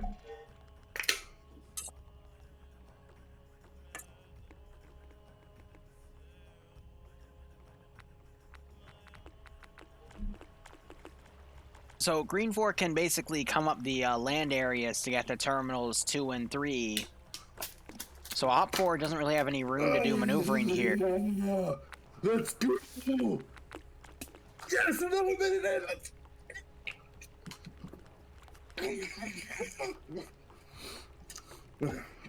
Excuse me. The music made me lose control. Barb, you okay? I'm sorry, I can't hear you. I'm looking at myself with a Chad Velcro patch on my fucking face mask. Okay, I'll give you a few minutes. Okay. That baby. Okay, I'll give you 5. Sound muted. Anyway, let's actually listen to some proper shoutcasting. So, I don't really know what to say about that, but, okay, there you go. Barb showed you how to shotgun a beer. I don't know why, but he did. Anyway, looks like we got G36s here on independent sides. That's an interesting choice. Again, I haven't seen that one utilized before yet. But they only have 1 crew for the helicopters, and these Hueys, including the co-pilot seat, I think can take 8 people. So I'll be curious to see where those are utilized. But independent has to be careful because Op4 does have a MAT team. But the sheer size of this AO is a little concerning because I don't know. It's a tough call here. Op4 is going to have no choice but to put 3 different defensive garrisons. I would sacrifice one and just have half my force at one and half my force at the other. But there's no way that Terminal 1 can be reinforced when the operation starts. Because I don't know, it's tough. Also, some of you saying those aren't G36s, you're right. Me thinking back, yeah, those aren't. G36 would have a curved carry-all handle on the top. It's one of the independent guns. Someone saying it's an AK-16. Honestly, I forgot what it is. But I'm sure someone will correct me in chat or in a video later on. So I'm going to unmute Barbarian now. Sound resumed. You good, All Barb? right, I've been good. Russ just drove his truck into the water.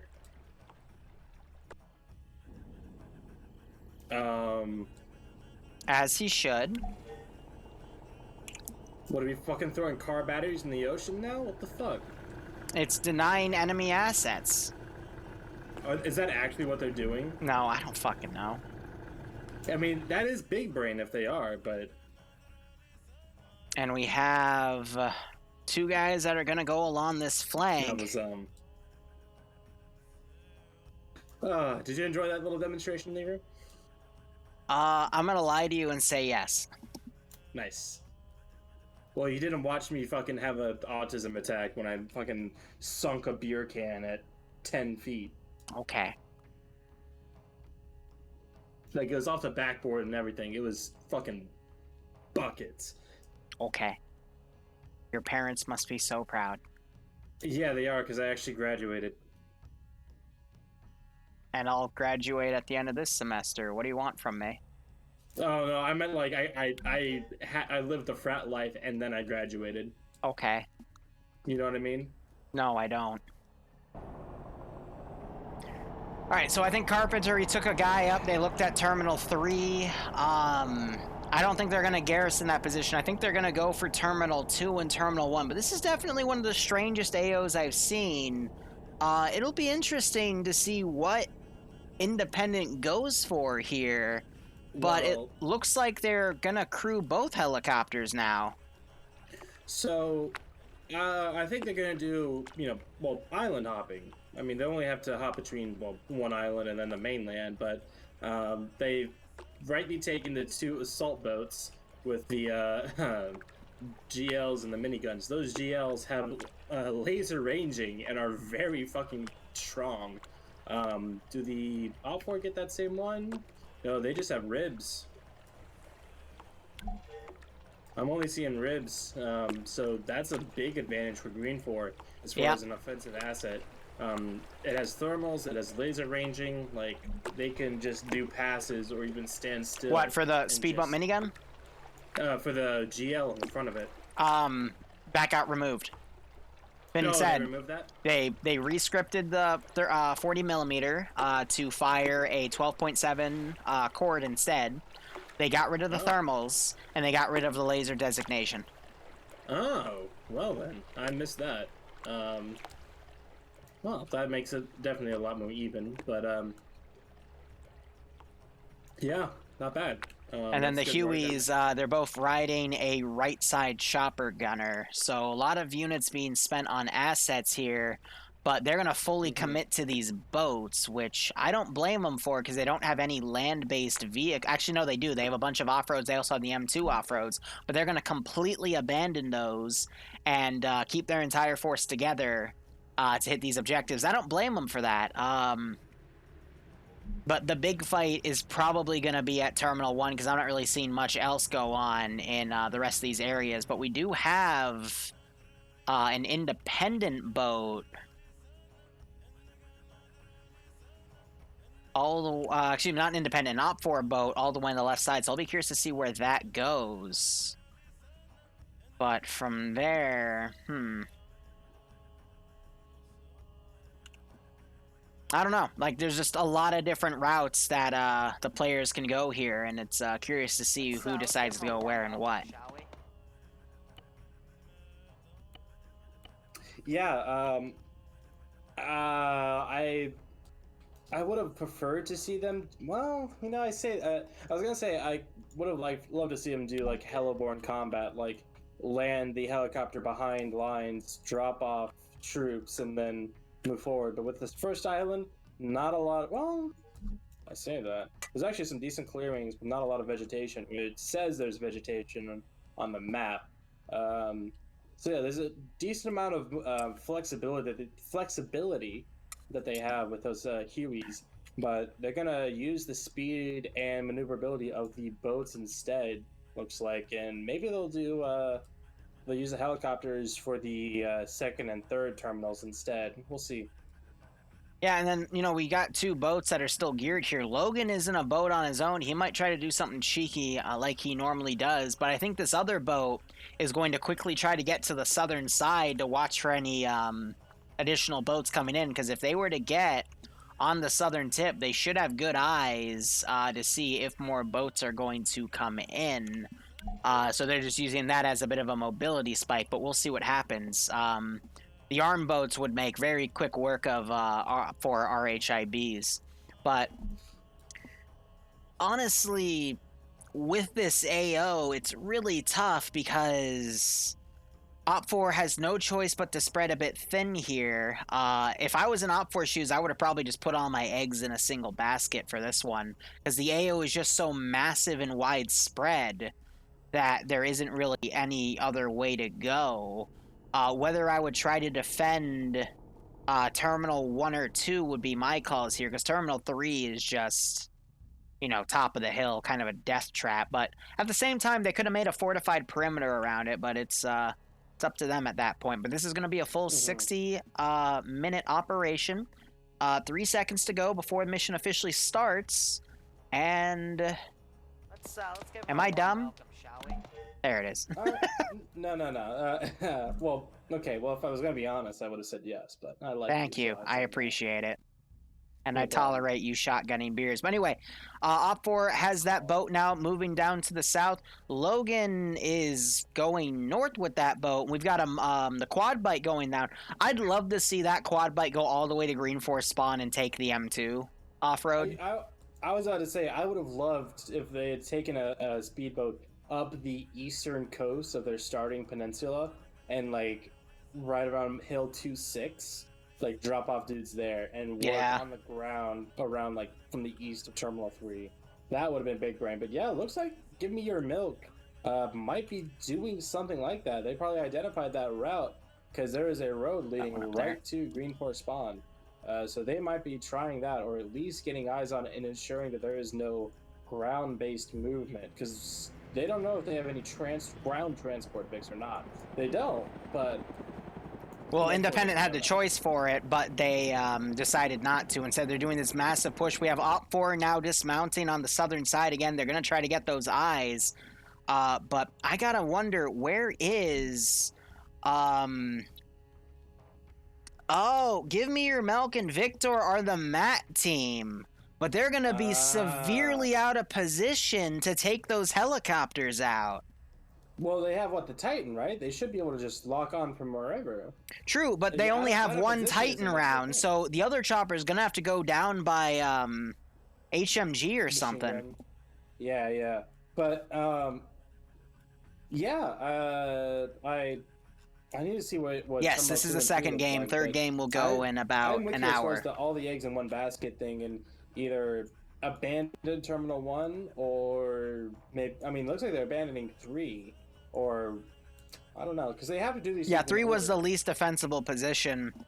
1 is definitely the most. Yeah, there's nothing. Yeah, like they could build a perimeter, but otherwise it's not too much. But that takes time. Here's my fear, though. Those RHIBs are coming in. What does this? They're a D group, which means they have PKPs. So they got a single PKP guy, and they also have the marksman. Iceberg has an RPG-7. They're trying to set up a firing position right here. If they could quickly do it, they got 2 PKPs. They could spray these boats down. Oh, I see what you're talking about now. I was looking at somewhere else. Yeah, Wreck and all them. All right, so they just spotted them. And there it goes. Pads and Flanagan, Blake, that's 2 PKPs. Some AKs as well. That's a lot of shots going out. Yeah, but they caught him out of position. What they need to do now is look down and get better shots here on the other boats coming in.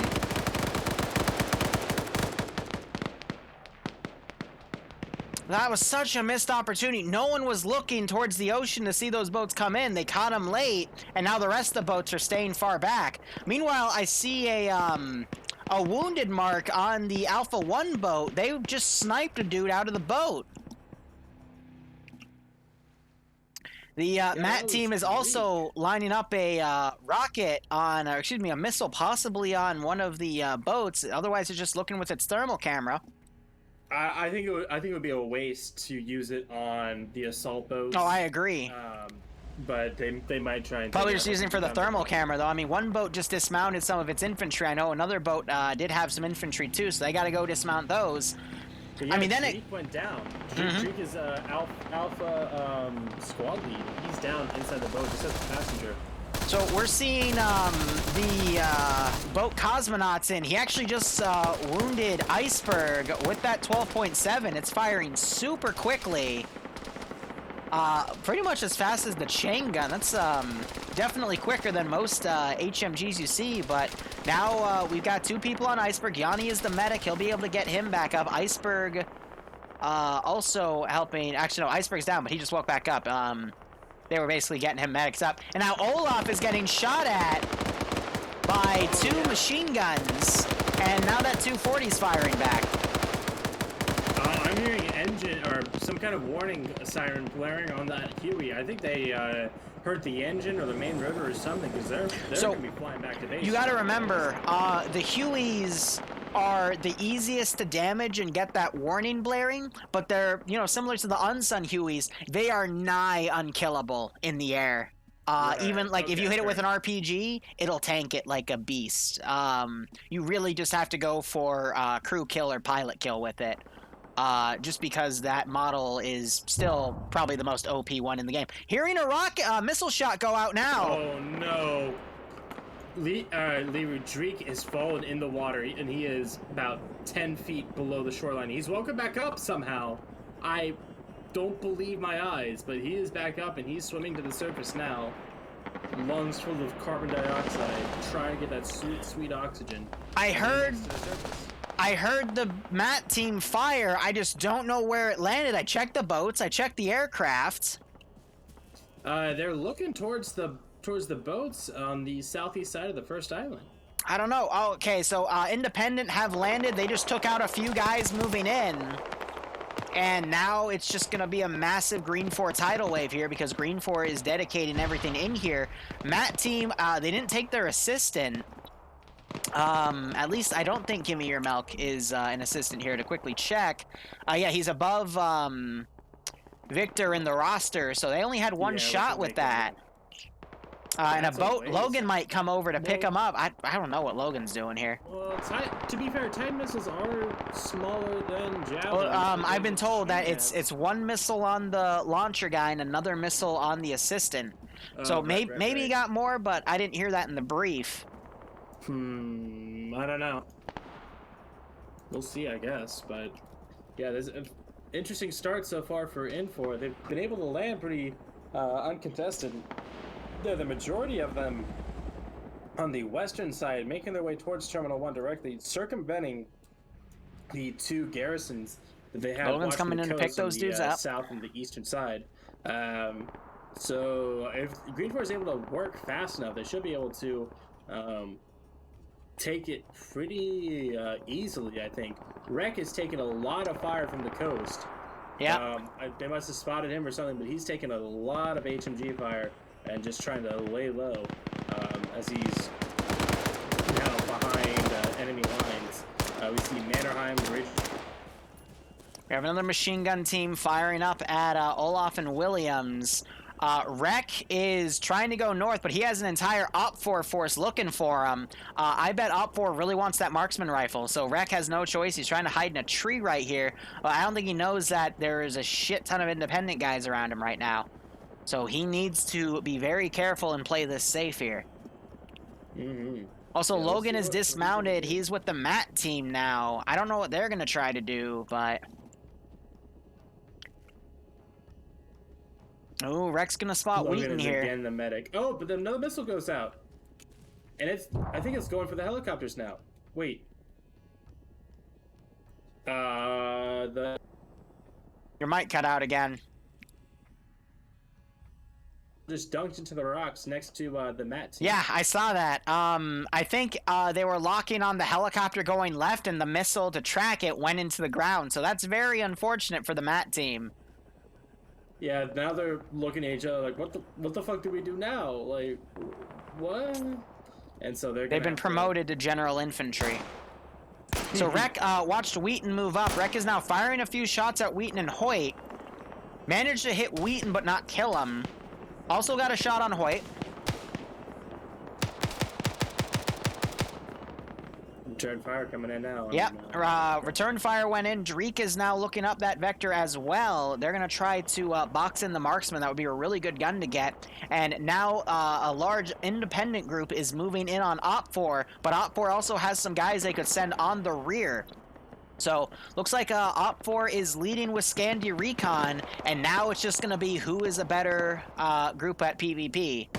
We have Victor Koak unconscious in the compound. So, just to say for chat, Infidel's streaming, Nemesis is streaming, Indigo Fox is streaming. So we're going to get a lot of good perspectives on this firefight. We're just going to see if Independent is able to utilize their numbers here, and if OPFOR will be able to get this 5-man team up and around before things go too bad. Meanwhile, in the south, Wheaton and Hoyt are firing back with Rek there. And we have Mito going unconscious from some ordnance, unfortunately.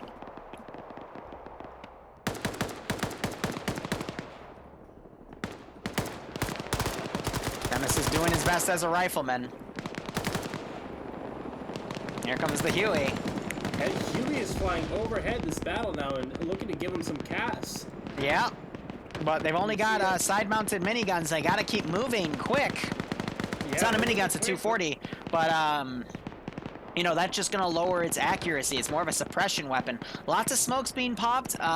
Lurch joining Mito and being unconscious. RPG round comes in, damaging Montgomery and Chupless. But that Op 4 team is now going to get around, and we might start seeing some encirclement on this one independent position because it's only half their force, and now Op 4 outnumbers them on this flank. Infidel getting the kill on Indigo Fox. Yanni also joining, putting a few shots in. More smoke grenades going out. This is just turning into an encirclement. Yeah, this is very interesting. So because Green 4 took so long, Red 4 has been able to, yeah, like you said, envelop and encircle them to the point where they are now the ones surrounded completely, and their spearhead trying to push towards the objective has failed because they took too long. The defense from Terminal 1 was too strong, and now they're having to deal with it. So real quick, Rek was killed on the south. Wheaton was knocked out, but Hoyt is a medic, and he'll be able to get him up. And looking back at the main fight, Yanni just killed somebody. Farks is crawling around under some smoke. Iceberg doesn't see him. Farks is just able to get behind that smoke. And, yeah, Farks might be able to sneak a kill in here, but nope, Lotto comes up, sees him crawling, and drops him. Like, not even a fight, just kills him outright. Sees a dude crawling for his life and decides to end it there. But yeah, no, Op 4, that 5-man group isn't even going for independent. They're just going north. I don't know why. That would be a beautiful encirclement right here, but I think they're trying to do something else. I think that they may think that the Green 4 pocket extends further north, so they're trying to complete the encirclement and completely box them in, but they just don't quite realize that. Herb is bandaging. Blake might spot him. Nope, Blake spots something else further along. Flanagan might spot Herb. Oh my gosh, these guys.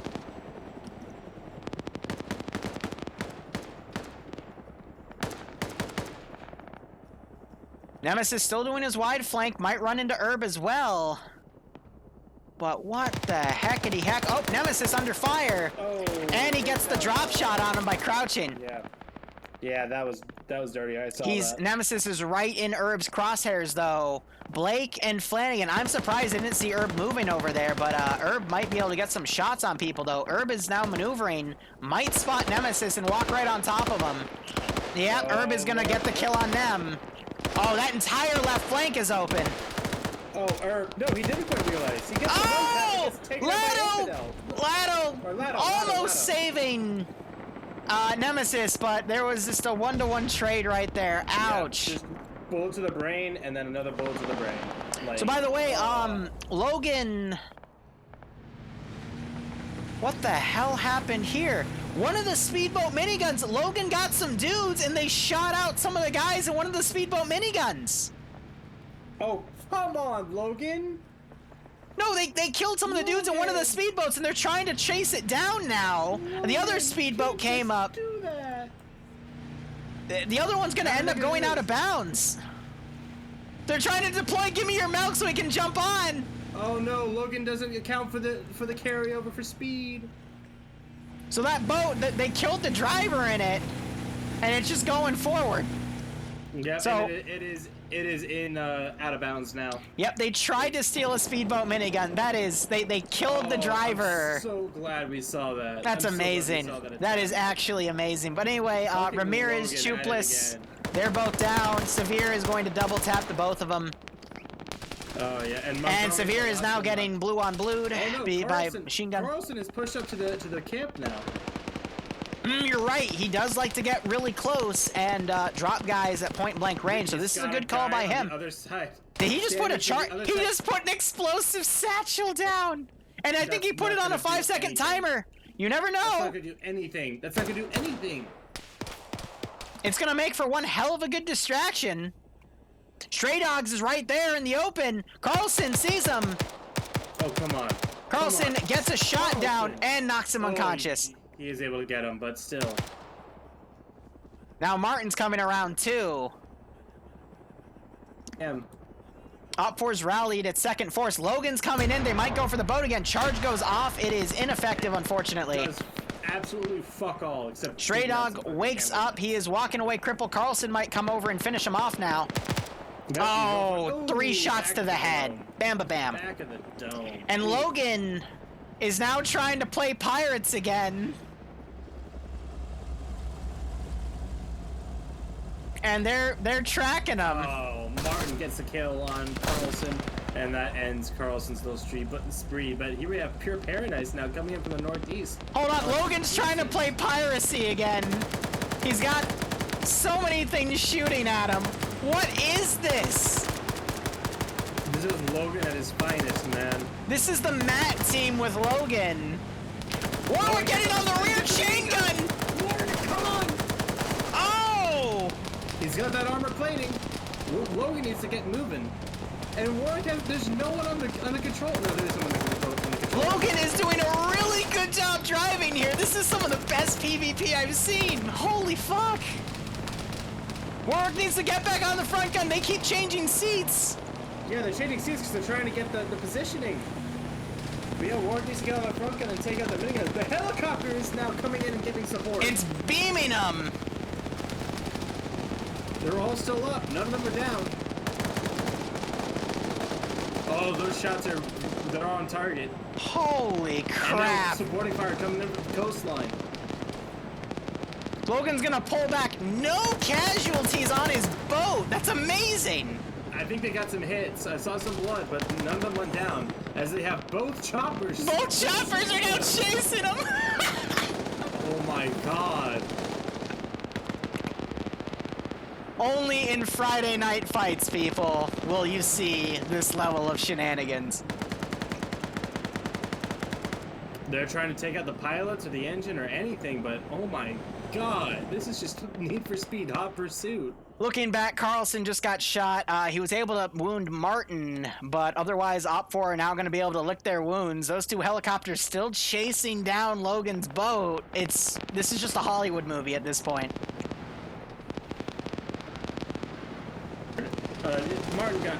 Carlson got killed a while ago, but that was Pure Paradise. Oh, gotcha. Yeah, Pure Paradise got killed. One of the guys in the boat has been knocked unconscious. He's not dead yet, though, because it still says +2 for Logan.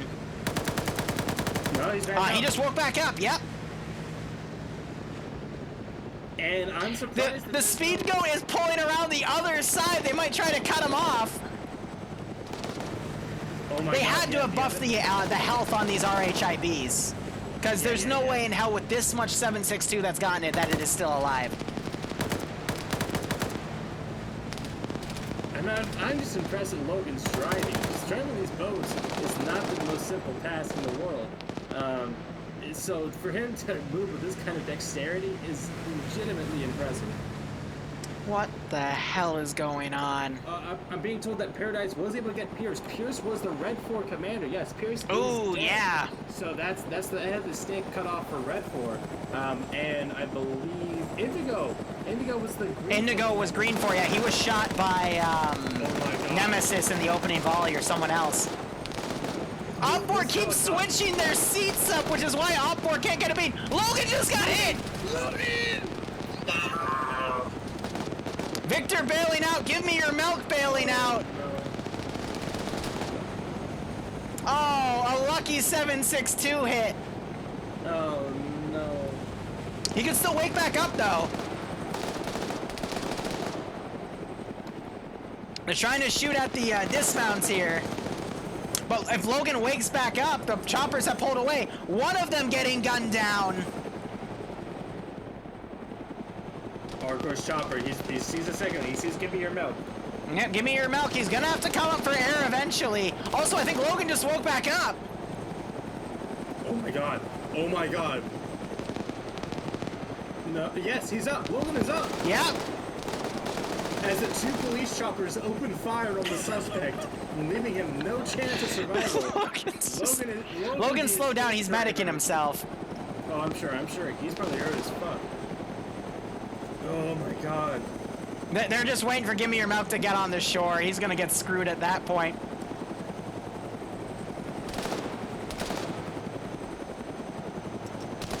I mean, he's trying to pop smoke grenades, but they don't work in the water. No, the water. Oh, he popped a frag. He's trying to kill himself. I don't know. Just surface for water. He's got to go back down. Yeah, the helicopter. Our force chopper's holding. Oh my god! Oh my god! Jesus Christ! Meanwhile, Logan is now approaching the southern tip of the island, and he's on his merry way out of here. I mean, he's making them waste all their ammo, which is good, I guess. And the bullets really cannot penetrate the water that far. The physics of ballistics and water is, I mean, a few inches is really effective in slowing down and ultimately stopping the velocity. He just came up for air. And the choppers are. Oh, and he goes back down. Yeah. No, he's back up. He needs to stay low. Honestly, he just needs to survive as long as he can. Logan, meanwhile, coming up on the south.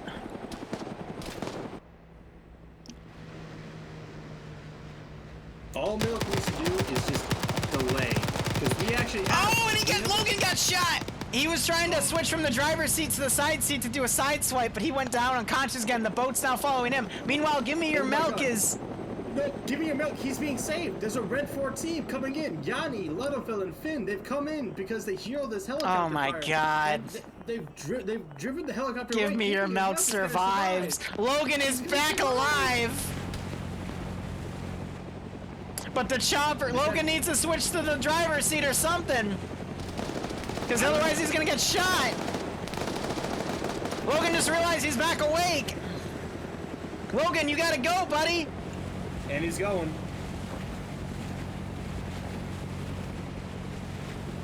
Oh my god.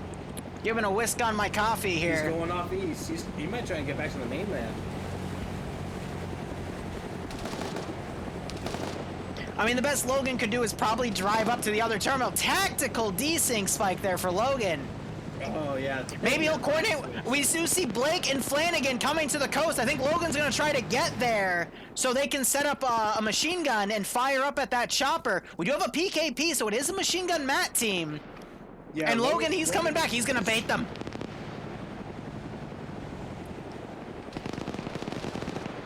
Beaches the boat. And he's trying to escape on foot, but he's crippled. Oh, dear. He's trying to bandage as the choppers pull around. No, the choppers pulled back! What? I think that they've either given up or they're gonna go around.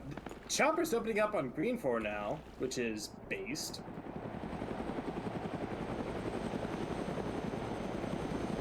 And Arcor now, they're flying low. They're loading up into the chopper. Why are they shooting at their own boat? I don't know. It's very obviously M81 and not EMR. What is going on? Logan clearly has infiltrated the helicopter now. He is sown the discord through the Green 4 ranks through his actions, like the Chad that he is. Oh, and now, yeah, it looks like they're trying to load up these choppers and possibly be a bit more mobile with them, but fully loaded minigun speedboat goes out east, and this did not go how I expected, and I think you feel the same way. Yeah, no, it's because Op4 only committed half their force to this this one site, and they got cut off and died, even though that rear Op4 element didn't fully encircle them. They just kind of did a wide flank, but Op4 was still able to overpower them.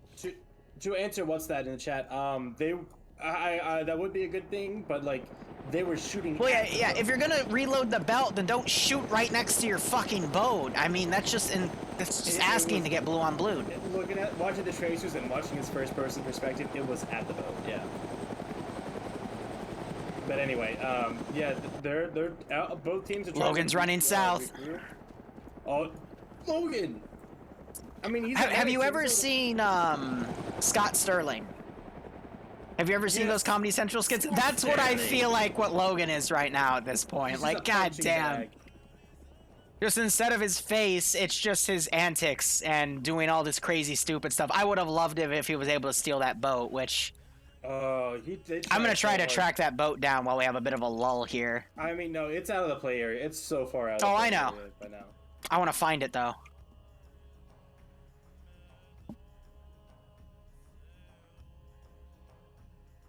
It's around here somewhere. I'm checking the coastline to the northwest, seeing if it hit the coast, but I'm not seeing it there. I found it. Where? Good rep. It is at 012042. Just on the coast, still pedal to the metal. Oh my god, it beats itself. Yeah, throttle just stuck. I don't see the body in there though, so I have no idea what happened. The body's in there. Body's in there. It's crumpled to the ground. Oh yeah, you're right. Yeah, wow. So they were able to snipe a dude out of the boat. That's beautiful. Yeah. Yeah, I mean, a headshot will take him down, and he just stayed down. If Logan's quick enough, he might be able to hijack a helicopter. They're spooling up the second one, but it doesn't mean he can't shoot it out.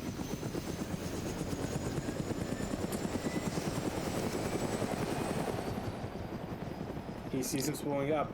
He's lined up a shot. Logan, come on, shoot the pilot. Logan! They left a dude, though. Oh, they might come back for him. There goes Williams. He's eating dirt. He's gonna try and stay low to the ground.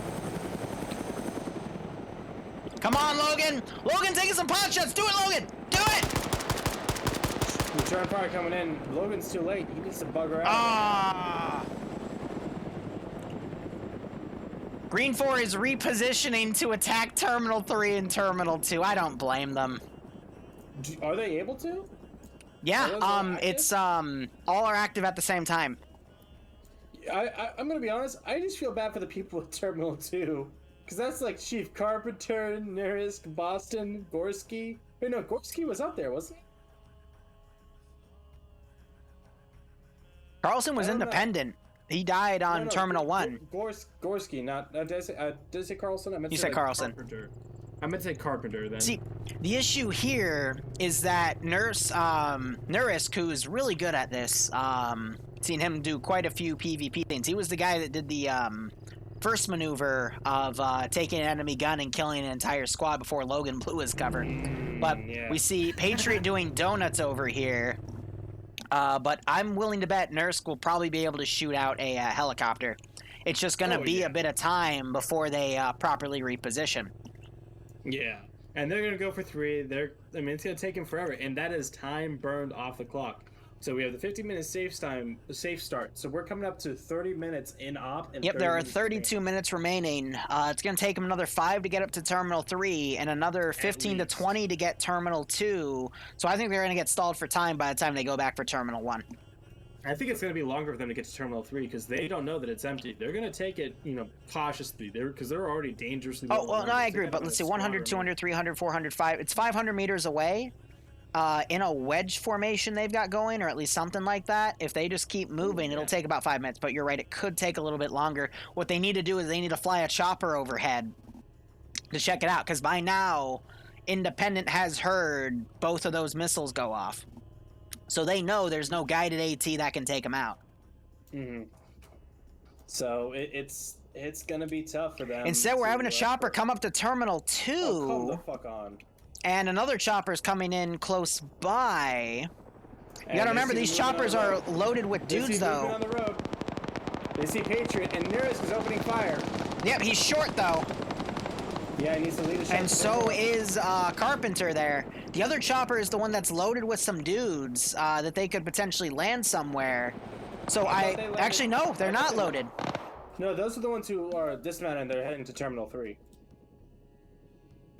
Oh, did they dismount the infantry? Yeah, you're right. They dismounted over there. Okay, so they're doing a flyby on Terminal 2 to see what's there. I think because they think they're trying to check if Red 4 truly does have everything at Terminal 1. But, the 6 guys they have at Terminal 2, that could buy a lot more time for Op 4 just to win by time on principle, which will make up for the fact that Terminal 1 got ended so early. So we're seeing now Flanagan and the engine just got shot out of the helicopter! Which one? Williams. He's trying to make an emergency landing here. He should be able to survive. Coming in super hard. Ooh. It's now on fire. Again, the Huey model is so overpowered for stuff like that. Olaf gets out, but Williams wakes back up and he's able to get out. Olaf has an MG42. Oh my god. Yeah, so I think that's the dedicated machine gunners, and then that's part of the config file for Friday Night Fights. Is cook-off like that will eventually blow up these vehicles and cause them to sporadically levitate to show that God still exists. I don't fucking know. Anyway. Meanwhile, back up at Terminal 1, the other helicopter is still trying to strafe enemy... and the speedboat minigun is back! They're shooting at Logan! Logan? No, I think they're shooting at Terminal 1, but Logan is by Terminal 1. Oh, yeah, you're right. It's flagging, and that Vic was somebody else. So they're going to try to copy Logan's style here. Chopper is now following him. Where is Logan? Logan's walking back. He'll probably join the defenses on Terminal 1. But Blake and Flagon here are in this boat. They do have a machine gunner from a Delta team in that boat, so they could fire back if they get a good line, though. But him standing up is going to make it really hard to control that recoil. Meanwhile, we have Patriot running in. He's trying to kill the two guys that came from the vehicle. Williams getting shot in the back. He gets knocked out, but Olaf has that MG42 as Patriot uses his quad bike for cover. Now we also see Nursk run over to try to help Patriot, but by the time they get there, it's going to be too much, and Independent is starting to encroach on that Terminal 3 position. Olaf doing a wide flank, trying to get eyes on Patriot. Once Patriot finishes medicling and turns left, he'll be exposed. Oh, there it is. Big recoil from that shot, from the MG42. That gives Olaf away. Perfect grenade throw. That was a little far. Ooh, but it hurts him. He's crippled. And an even better one by Olaf. Patriot going right. Honestly, that just saved his head right there. Another grenade coming in, landing right on the vehicle. Again. Oh, the grenade! It was either grenade or the fire, but either way, he is dead and down. So Olaf isn't going to be able to do much for Williams, unfortunately. Nursk is now coming over as well. And Independent are finally sending Anderson into this terminal building. No, he walked past it, so I guess Hoyt's going to do it. But again, this is eating up valuable clock time for Op4 to keep winning. Meanwhile, the helicopter backed off from Flanagan and Blake. And the boat is also coming back up to the bay. I guess they're just keeping that in reserve in case they want to go back and hit Terminal 1. Hoyt is just holding back in Terminal 3. He's just prone and close the door. I think maybe they don't think that it's able to work like that, and he's just waiting for Terminals 1 and 2 to be blown before he hits Terminal 3. Who knows? I just saw some shots delivered. The helicopter is shooting at the boat. The friendly boat. Oh, of course. So again, they are very angry at their speedboats. Fog of war. Yeah, right? And let's see, we have Olaf coming in on Nursk's position. Nursk is chilling on a little hill he found, which gives him some good cover here. Olaf is looting this body over here. Nursk puts a grenadier round out there, but it is just short. If I was Olaf, I would have switched for the PKM because the recoil on that MG42 is going to be very, very hard to control. Yeah, Olaf, meanwhile, the lower fire rate is worth the trade-off. Yep, he's popping some smoke around, trying to confuse Nursk on where he'll be, and Op4... I don't know, I think they're leaving Hoyt there to hack that terminal. Even though I could have sworn it's all three can be hacked at the same time. You know, actually, maybe, this is just a theory, maybe Independent doesn't want Op4 to know that they're at Terminal 3. Because Op4 we get a prompt if Independent hack Terminal 3 with that countdown. So maybe they're waiting because they don't know where Op4 completely is, and they're gonna try to go for it. Meanwhile, more piracy happening. Montgomery is alone on this boat. Flanagan and Blake are gonna try to take him out. Oh, almost a collision. A near miss there. I think Montgomery's going for the ram. Oh my god.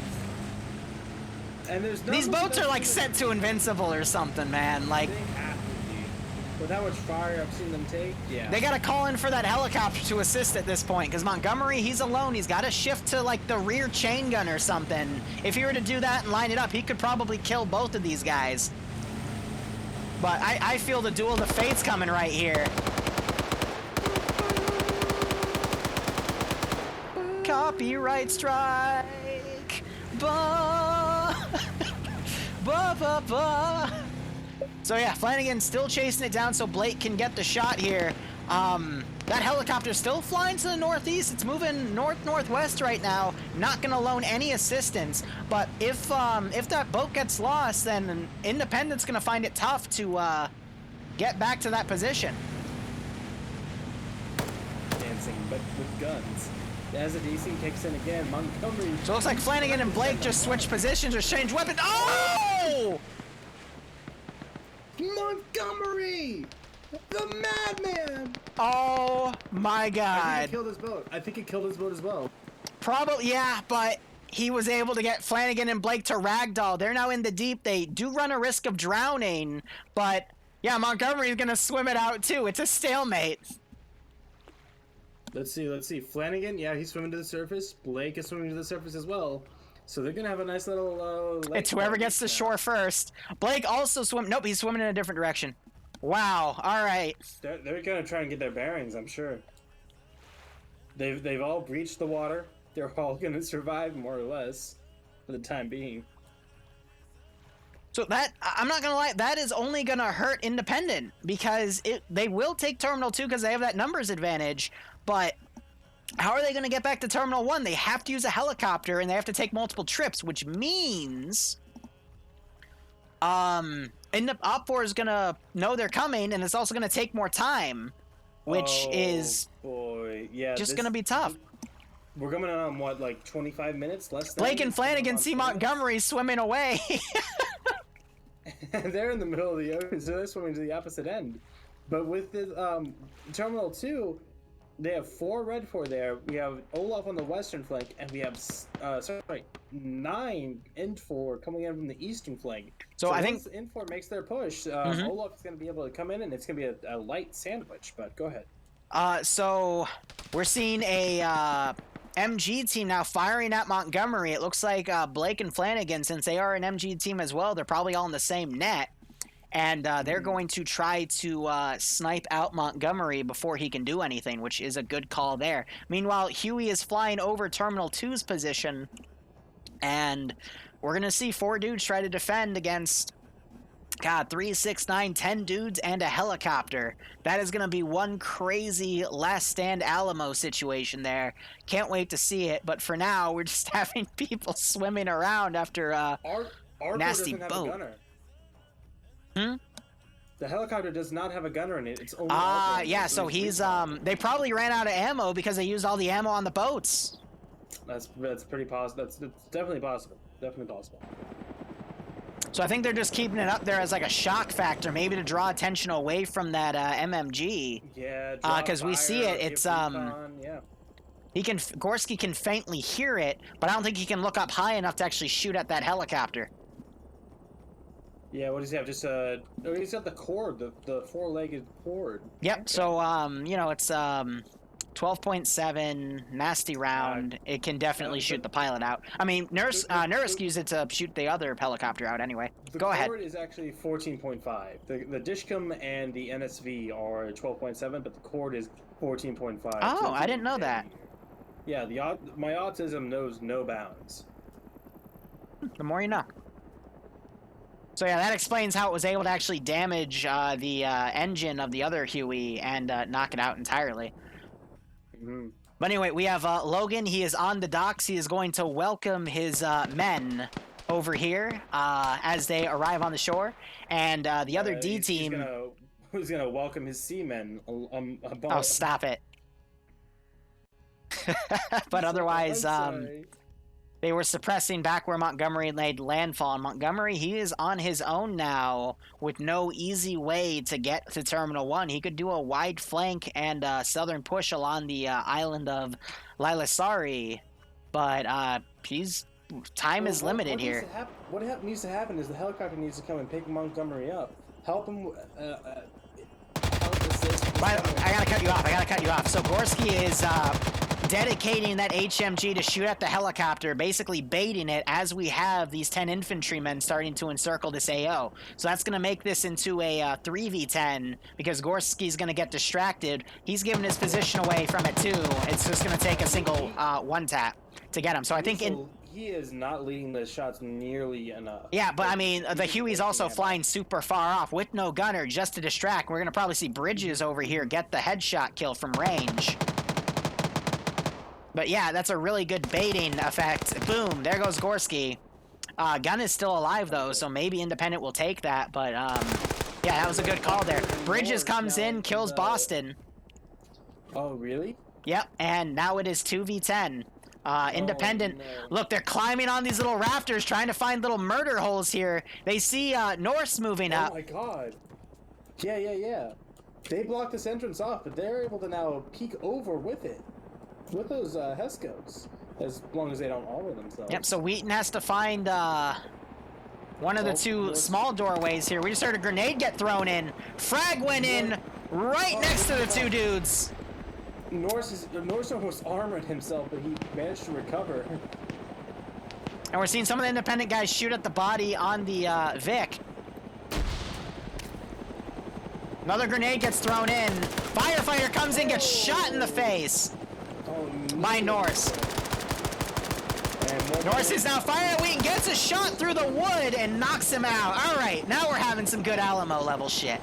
So Wheaton, I am expecting him to wake up from that. And Anderson now needs to open this door. Yeah, they fortified the hell out of that, so they gotta pop frags in there. Yeah, kind of cheesy, but I don't blame them for this. Well, I mean, for what they had to do, I mean, they left two doorways in, so people can still clearly get in. But, you know, for two guys to manage this, Norsk is now coming outside, but gets gunned down, trying to be cheeky, and that just leaves Carpenter. Comes in the side door, opens it up. And he's gonna push in. T5 Bay's the marksman. He's gonna hear that grenade get thrown. Carpenter! Carpenter! What the hell was that? That was beautiful. Alright. And Mannerheim also shoots Bridges in the back of the face. Carpenter gets double tapped. Wow. Alright. And Bay wakes back up. Again, fog of war. Two dudes turned around just like that. Terminal 3 gets hacked. We're probably going to see Terminal 2 get hacked in a second. Yep, there we go. There we go. That is because they didn't want to let Independent know that they were coming. That's very smart. That's very, very smart. But Now, the issue here, though... 17 minutes, yeah. Yep, they have 17 minutes, actually 16 and a half, to get their guys sorted and get them to Terminal 1. And that helicopter pilot knows it. He's already landed. Nope, he's pulling away. But they gotta land and do 2 trips. They gotta decide where they're gonna dismount. Maybe Montgomery can get somewhere and start putting some pot shots over to try to pull people around. And what is Give Me Your Milk is gonna swim out to the boat and try to commandeer maybe its minigun. And he could take pot shots at the boat, helicopter when it comes in, if it comes in at a angle that could be utilized there. So I think that's a worthy investment to put someone out there, but it's going to be a very long swim. Might take another 3 minutes to get there, give or take. Regarding the waves are pushing against him, but if it works, it's gonna work. Especially that front 12.7 fires super quickly. That could definitely shoot the pilot out if need be. But Arcor, what is Arcor doing? I think he's going for Terminal 3 first. He's going to pick up Hoyts, and then they're going to go pick up the guys at Terminal 2.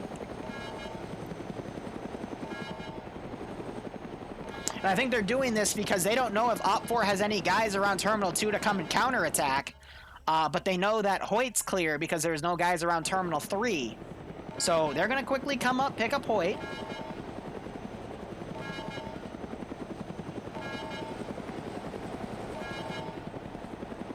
And they're giving it a good bit of distance here because that GBU might do damage to the chopper if it's too close. And they timed that perfectly. Yeah, that was a really good Very good timing on their part with holding off on the Terminal 3 hack and GBU. waiting for that for Terminal 2. But yeah, we're coming up on 15 minutes remaining. They gotta act There's fast. the other one. And Red 4 knows this. 15-minute timer they're started. holding up to the north. They got a small element detached to hold the north. I think Finn, Yanni, and Ladofel. But we still have something like a dozen Red 4 here at the Terminal 1 area, which they have liberally coated with trenches and emplacements. So give me your milk at the rate he's going and the rate of where Independence going. I don't think he'll be able to get on the boat until the second wave comes in, because there's definitely going to be 2 waves with where things are going. And if I was in Independent shoes, I would fly south and then land them on the southern tip instead. Give me your milk has now swam out into the middle of the water and is trying to recover the boat. That is amazing. Well, I don't think it's recoverable. Did you not hear me when I brought this up earlier? I just have to wait for a second to go to the bathroom, so I might have missed okay. So, yeah, no, he's been swimming to that. He's going to try to get on one of the 2 guns because the engine is dead. But at the very least, he could get on one of the guns, and if the Huey flies over and it's completely loaded to bear, he could definitely spray down a few dudes and cause Op4 to lose it. But I don't think he's going to get it in time. We also have Montgomery crawling up, but he doesn't know of Give Me Your Milk's intentions. But Melky's about another 60 to 90 seconds away. They've been able to look. Wow, okay, no, they're able to get everyone in, so... Yeah, I stand corrected. I just don't think Give Me Your Milk is going to be able to get on that gun in time. Maybe if there's still some ammo in that chopper, they'll use it, but... Ooh, it's going to be close. I think it's going to be very, very close, but yeah, it's we're going to see if there's any ammo left in there, or if they're just going to hop out and try and support. But Yanni's team, they're holding the most obvious landing zone on the northern side of the island. Otherwise, they'd have to go further beyond the terminal area.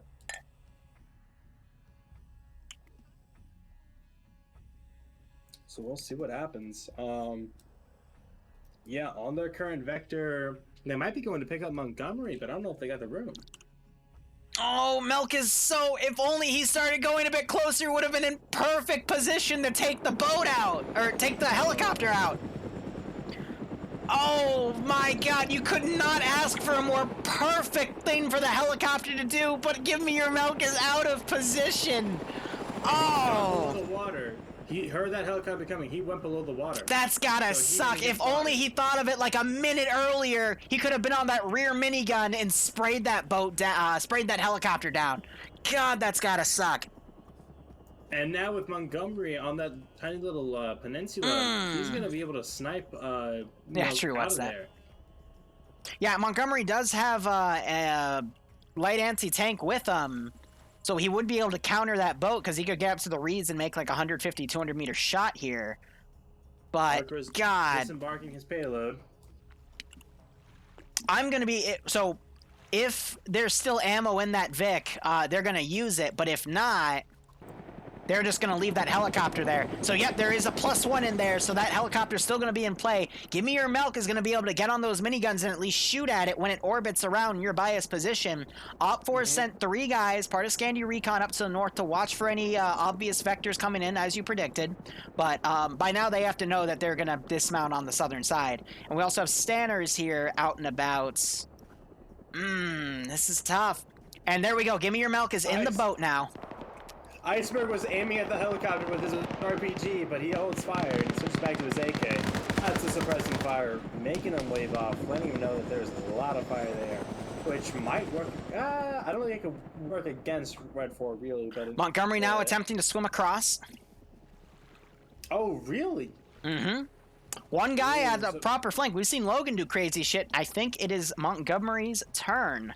But we're going to see if Olaf and Arcor fly around. If they get in range of this boat, it's going to be all over. But Give Me Your Milk dismounts. I'm not sure if... he was in the driver's seat. I don't know what exactly he's doing. The front gun is pointing down. It's disabled.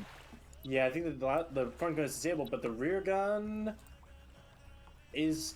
disabled too? It looks like he's unable to move it. Oh, yeah. No, it's stuck. No, that. Oh, that's gotta suck. Oh, he's gotta swim all the way back now. Game's gonna be over by the time he gets. All right, back. I'm glad he I'm glad he didn't get up here and get on the boat. But if it worked, oh, what it could have been. Finds a rib, so he might be able to go back and rescue him. But like, firefight's already happening. Yeah. Contact has been made, and now it's a firefight to the very end. We're coming up on less than 10 minutes, almost 9 minutes. remaining. Yeah. Oh, man. So Olaf and Arcor, they dismounted the helicopter back at the original LZ, and they're gonna hoof it. So we're gonna have, let's see, 3, 6, 9 people come in on a main force, 2 on a left flank vector, and then a wild card Montgomery going back, but he's gonna be chased down by Give Me Your Milk. Are we seeing a good push like we saw in the first one with the final objective? Lots of smokes, lots of movement. It's the last objective. Time is running out. All the stops have been pulled. There is nothing left to conserve. You throw everything you have or you lose. Yeah. That is the mentality that Green 4 has right now, and that's what they need. So, Independent have less players than Op4, which, you know, this Op started the other way with Independent with the numbers advantage, but Stanners is going to sneak around back here and get some licks in. We have T5 Bay with the marksman rifle. If he fires, Stanners is going to know his position, but instead he opts to move. But as long as Op4 can trade 1-to-1 with Independent, they will win this. I'll be curious to see what Stanners is able to do and who he's able to kill in the back line as Independent now pushes in. We see Captain Dreek down. Ooh, lots of shots go over Mannerheim's head, but he pushes forward unfazed. It's do or die at this point. They're getting right up to this position. All they got to do is see some heads pop over and throw some grenades. But we're going to see, similar to what that 3-hour match was on the multi-life, with people coming right up to the fortifications, we're bound to see some shenanigans with some limited... Staffenberger fucking fudges a nade and hurts himself, but Mannerheim has reached that line. Gores throws a nade over, goes way far over, and Mannerheim... Oh, what the hell just happened? Grenades are going off in the complexes here. They're wounding a few dudes. Some camo nets are getting knocked over. And now we're seeing Olaf and Anderson, Arcor. Arcor goes down.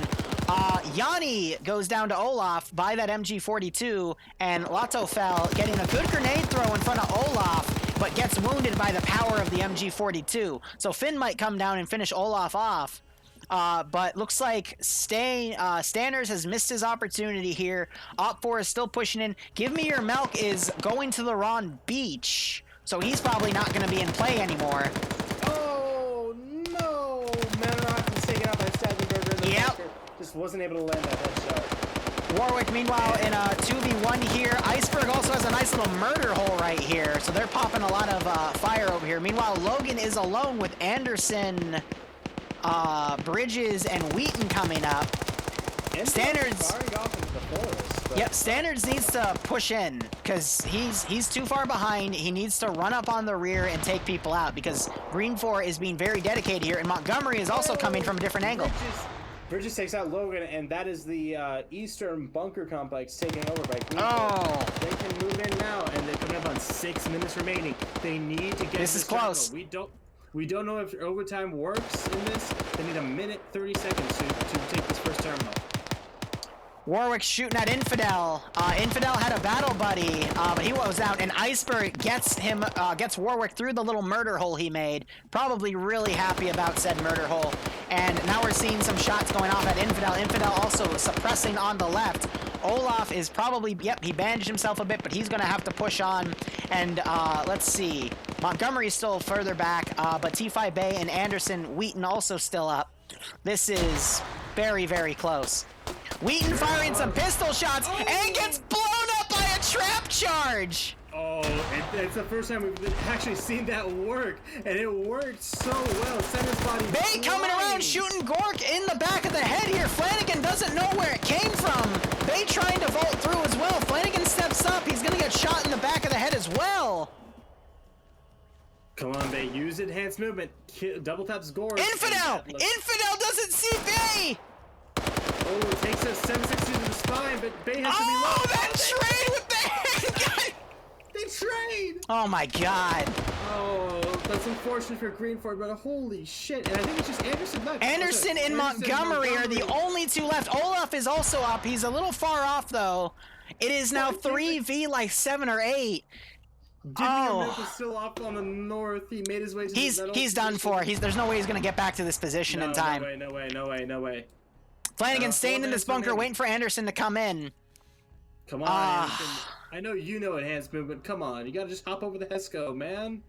It's kind of good that he's not, because then Flanagan will get an easy headshot. He sees the movement in that little trench. I don't think he has any nades left. We throw one in. He knows. He knows something. Montgomery's working on that other side now. Yep.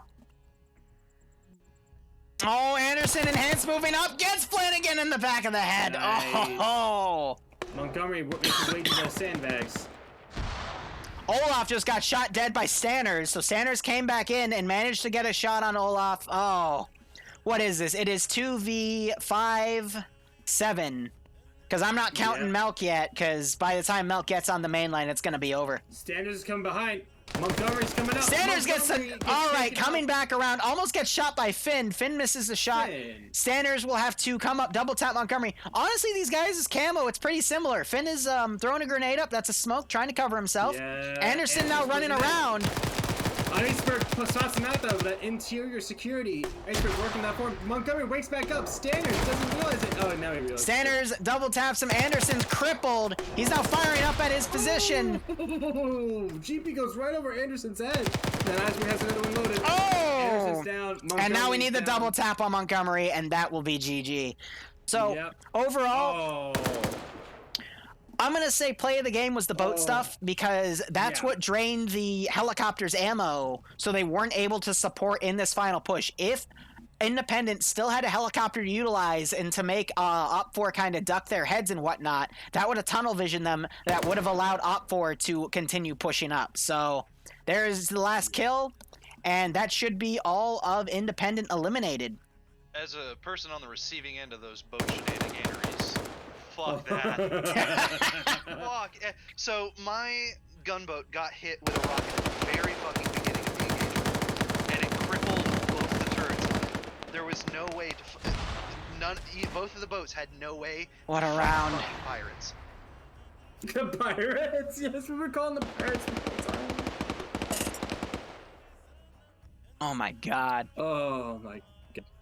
That was a beautiful round. Let's hop up there for deep. And I have seen some amazing levels of warfare that I will probably never see again. Let's get community leaders to post their numbers. Oh god. Oh, fuck me. And we still have a third round. Holy shit. I'm gonna take off, guys. Take care. Holy so what'd you guys think about that? That was 5:41 amazing. AM. Oh god. Let's go. One more. You should go to the European ones, dude. I was at the European ones. Alright, this is the third and final fight. For 7 hours. Let's see. Blue 4 is attacking. In 20 minutes. No, Blue 4 is attacking Independent. We usually in NA, we usually go another hour 15. So that time is when you can count on it ending. All right. But yeah, we even had that final building satcheled. So even if you would have gotten in, it would have ended badly. Blue 4 is attacking Independence, and Blue 4 has an armed Huey. All right, if you've attacked 2 Humvees. If you've attacked all night, go end 4. If you've defended all night, go Blue 4.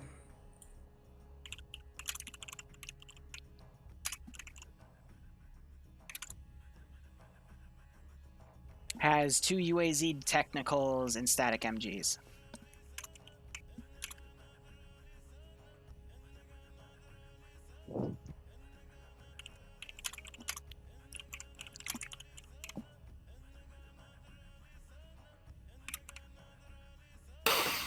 All right. Let's get 1 RW on blue. All right, it's time to play M2 Fonz.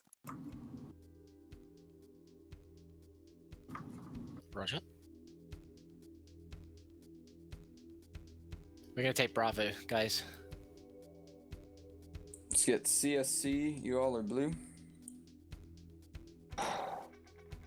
We already were. Not gonna forget my slot this time. But wow, that was some great boat warfare. I have never seen boat warfare last that long. That level of Hollywood, it was absolutely beautiful. That was amazing to cover. Oh man.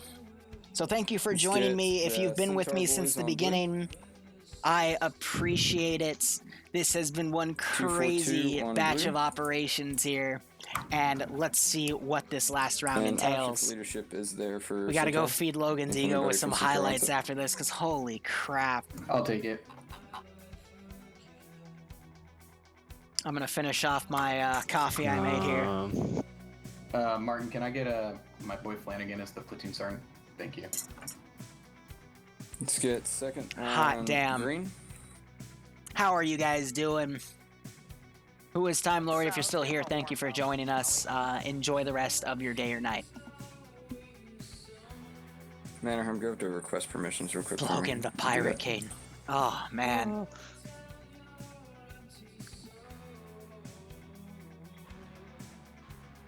I'm gonna tab out real quick. That round excited me. Holy crap.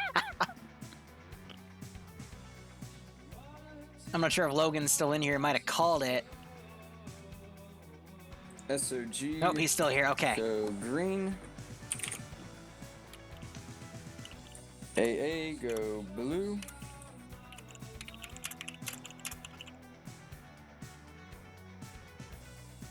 Sorted.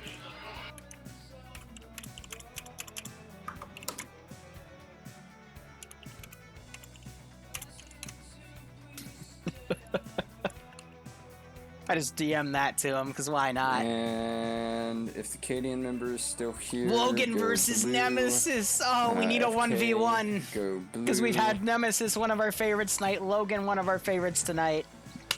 Oh. I'm in green. We need to see that. Oh, okay.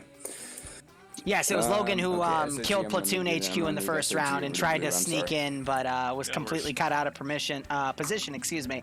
But he did snipe Platoon HQ in the back of the head, which was a really nice thing to see. If you are not currently slotted, you can come green.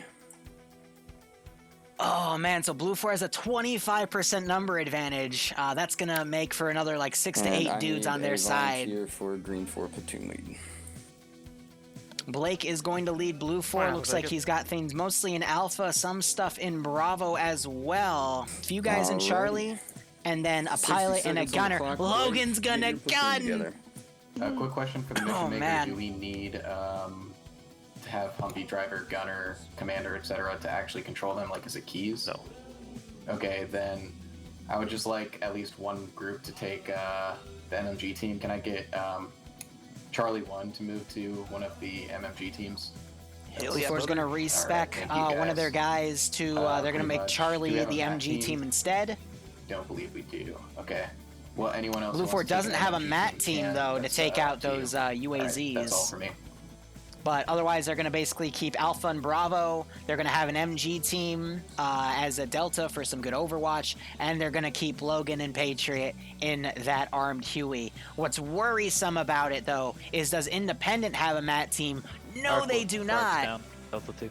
So this is no MAT team, Gunners. No dedicated AT that can blow assets out of the water. So right now we have Montgomery is going to lead Independent here.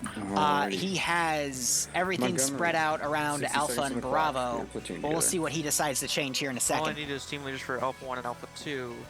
If I don't have volunteers, I will volunteer. So he's going to keep Alpha and Bravo mainly full for this defensive. So he's probably going to give each one a UAZ dish gun and then static MGs as well for both of those teams. Interesting. Alright, Olaf, move up to team leader. Are we team leader for Alpha 2?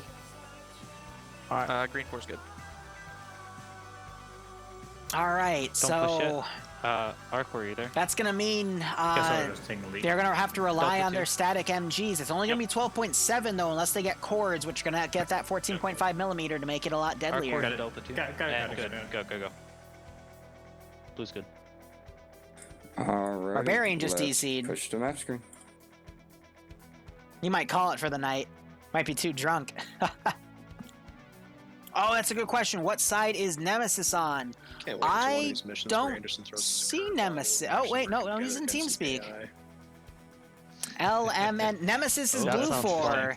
And Logan Yeah, is also and Blue 4, so they're on the Hey. same team, unfortunately. We're not going to Even see that better, PvP. I'm sorry, guys. We're all together, and then we just happen to fight off like wave after wave AI. No, the best one was the final round of the Halloween event when Blue 4 and Op 4 were both overwhelmed by zombies, and we were supposed to be fighting each other, and we met in the platoon leaders. Stracatigo and I met in the middle, and we're like, truce. Oh, I remember that. That was an epic round. That was in VTR. I came to pick some of you guys up because you were Full stuck in the map. building. And I got a radio. We need you to go and pick some Op 4 up. And we are like, pick them off, you mean? And like, no, we need you to go and pick them up. That's great. First Halloween with that. I'm cool. The man on fire. Okay. Alright, break. What is our brief?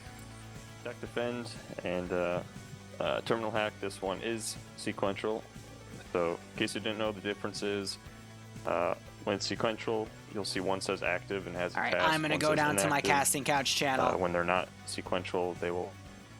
And we are going to prep for the round. So to explain what he was saying, basically Blue 4 has to hack this terminal first in KO, and then they can move to the terminal in Tiberia and hack it. If Blue 4 tries to hack Terminal 2 first, they will not be able to. So it's basically a wave defense with Blue 4. And it looks like Barbarian's coming back. He just had to quickly reset his internet maybe, and he is back in the casting couch. Yep, that is A-okay, my friend. But the difference here is this entire section is usable. Was Barb saying something? I don't remember.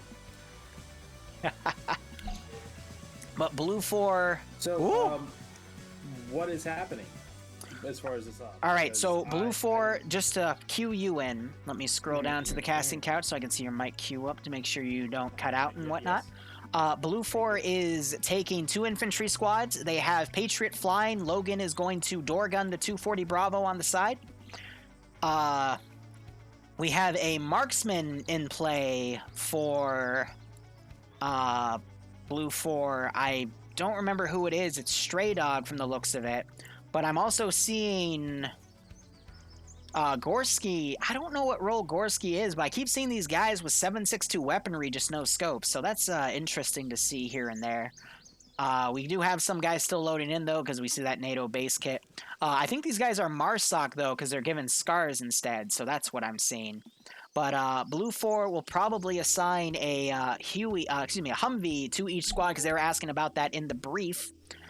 So each squad will take that, and then they have some open skin transport Humvees, and they have a full map to do maneuvering on to get to the southern 2 AOs. Meanwhile, independent, they have their 2 UAZ 12.7 Dishka technicals, and then they're given, interesting, 2 12.7 Dishkas and a shielded 50 cal. Oh. So the vanilla shielded 50 cal is superior to the 12.7s because it's a vanilla item. So it's going to have all the base stats tied to it. Plus it has the shield and it turns quicker than the Dishkas by a little bit. So it's kind of interesting to see that in play. We're seeing the independent guys. They're equipped with the... I used this camo recently in one of my operations for a mini campaign with a 506 for a winter camo. It's a, like the Iraqi desert camo. So that's interesting to see. But yeah, not quite chocolate chip, but like brown, black. Yeah, but it also like whitish too. And it, like I was able to use it as a winter camo just fine. It's a interesting mix, but... Close on my tabs. I bought some German military surplus earlier, and I think that's what's causing my shit to lag. All right, just Make sure you sort it out, buddy. But either way, KO will be interesting because I know when we were doing Project 13 dev testing, KO's fuel station was a really big hotspot for PvP. But I'm not seeing any built-in fortifications on the map with the exception of a ruined construction building between the two AOs. I'm going to do a little bit more looking here, but this is probably going to open up for... Oh, we see a second ruined construction building over in Plato de Cayo on the left flank here. I'm going to look on the far right flank, but I don't see anything additional here. So if I was in Independent shoes, I would probably put one of those static 50 cals on the little church area to the way south. That'll be probably dedicated to shooting down the helicopter. So I'd probably put the shielded 50 cal back here because that superior turn speed and arc up ratio, I think it's better than the Dishka, but I could be wrong with that. And then probably in this ruins construction complex, that wouldn't be a bad spot for a 50. In this case, the 12.7. And let's see, we have the first terminal building is in a double bunker complex in the church building. So that gives it a pretty good perimeter right off the bat. And then the other terminal building is in a similar bunker complex, but there's a shit ton of concealment around it. So again, very interesting to see there.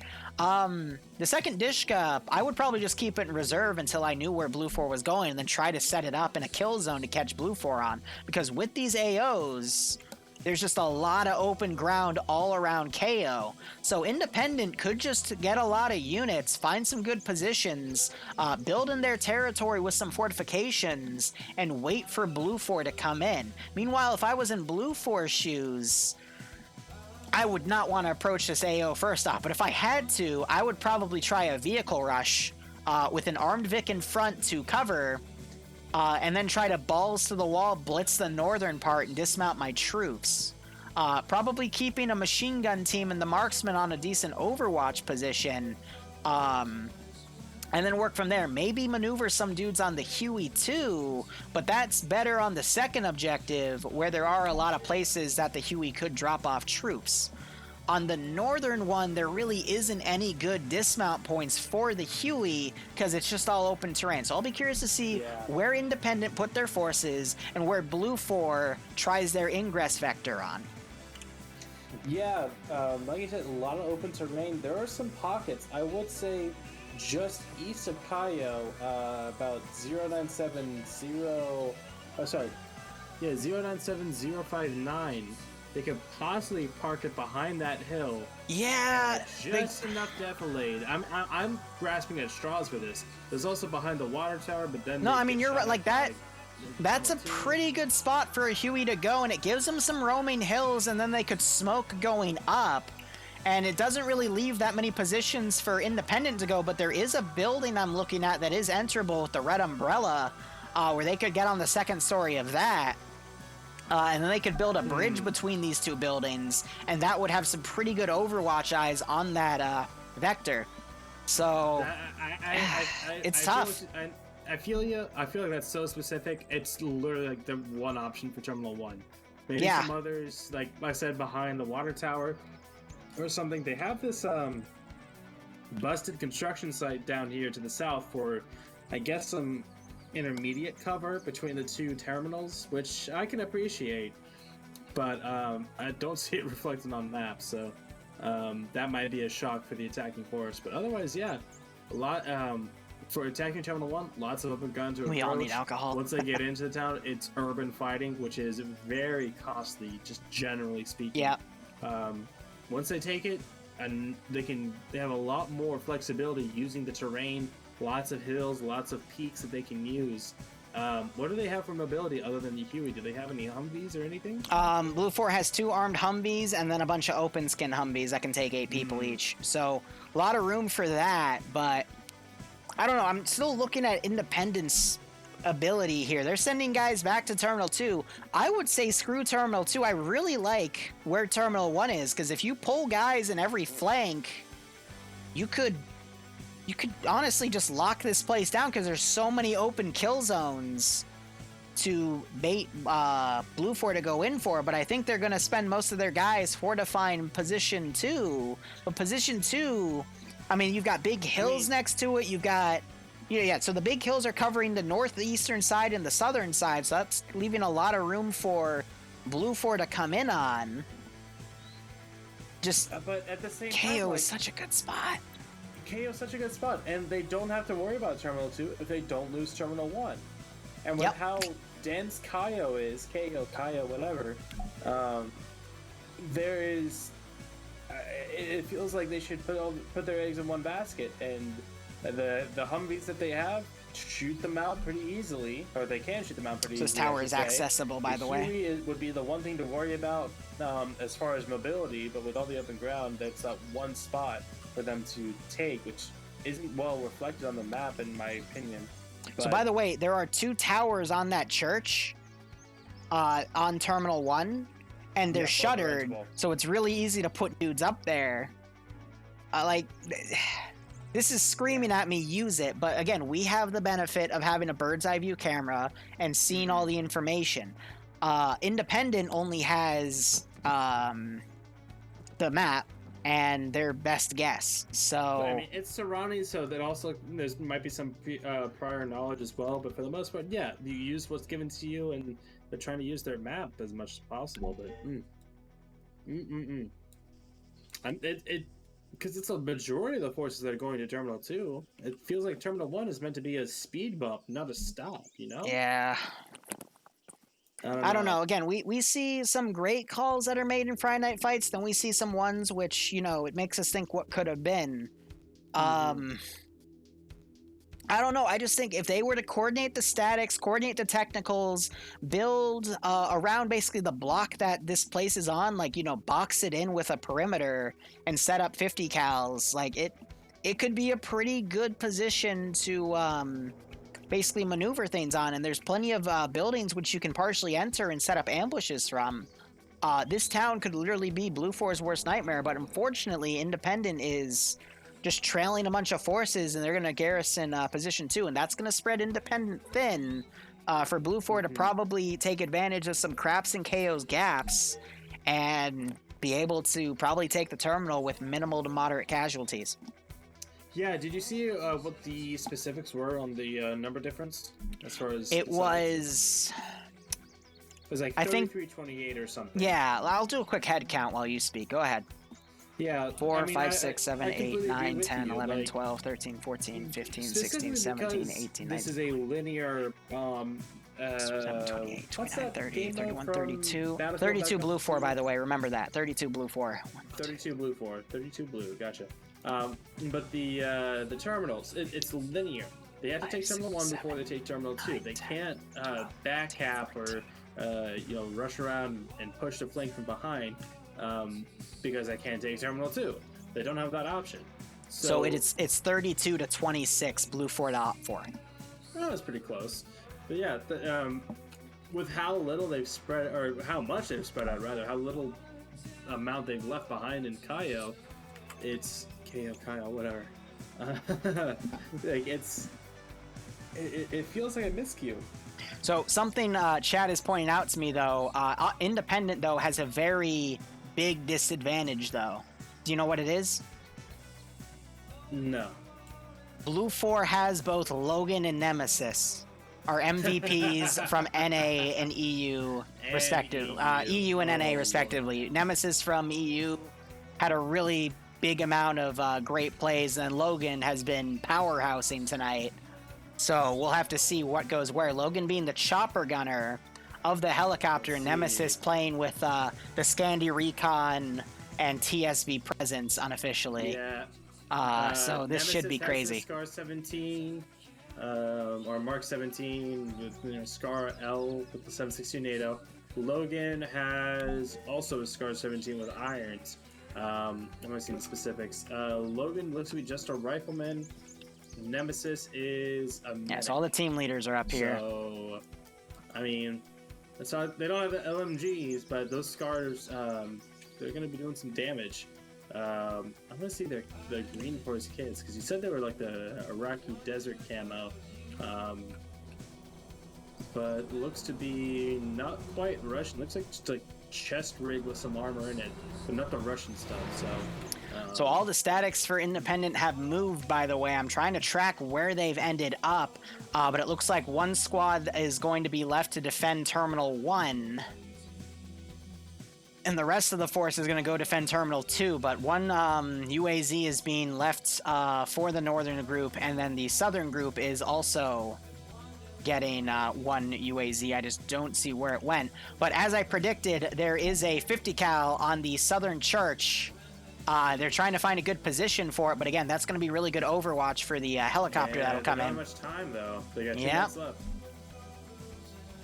Again, like, for the record, I think Independent fortifying Terminal 2 is a mistake. I think they should have done Terminal 1, had some dudes on the perimeter, identified where Blue 4 would come in, have a force ready to set up a defensive line, and just had actively dealt with the Blue 4 threat. But instead, they're going to spread themselves thin.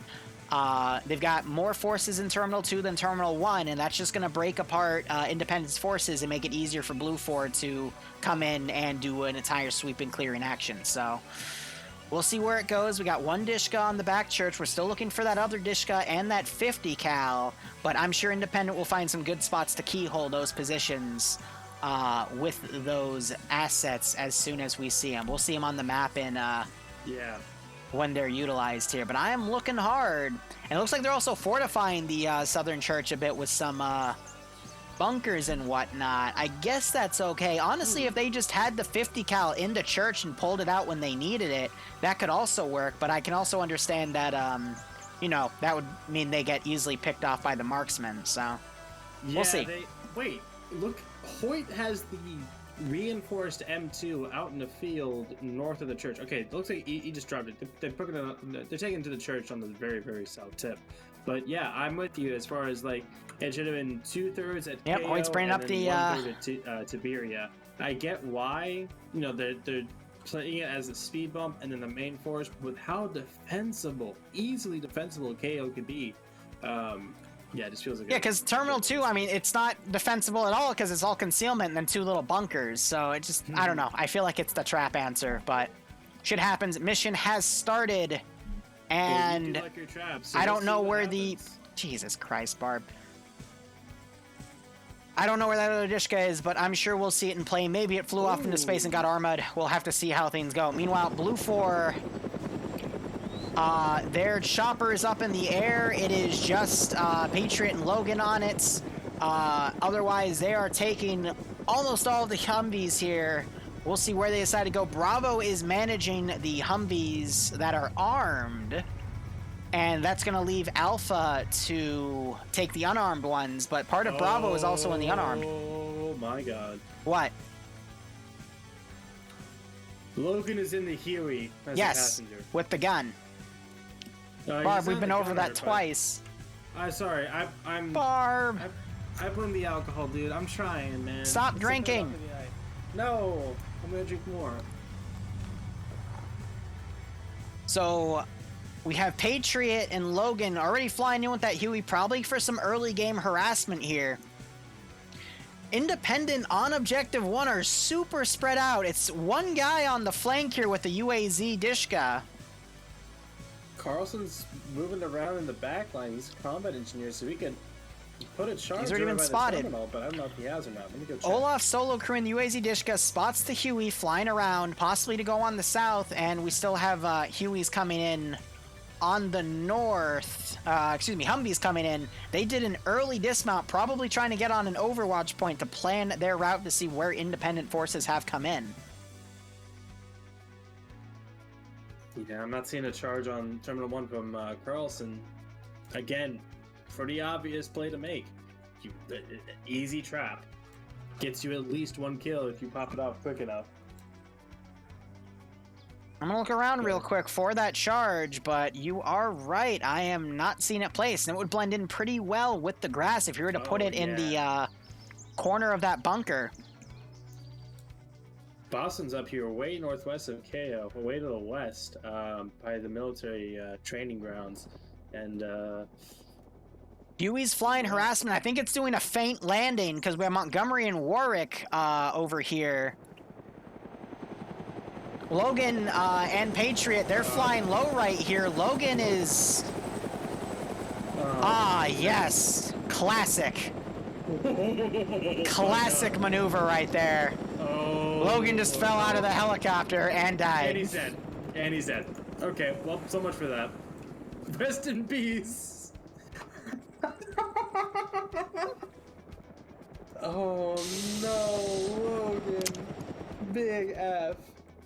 Big F. I don't know what to say to that. I'm laughing right now, but I'm really upsetty spaghetti that the gunner just died. Well, no, I think he hopped out because he was gonna let him out and just let him loose. Let Logan be Logan, and he disconnects. He doesn't even want to see the rest of this. Oh my god. What the fuck was that? That was almost as bad as the fucking Mi-24 that pancakes in the beginning round. So Blue 4 needs a new gunner for the fucking helicopter. Now Logan disconnected, and if Platoon HQ is paying attention, he's gonna know that Logan was the gunner of that helicopter. What the fuck happened? Yeah, it's all up to Nemesis now to make this look good.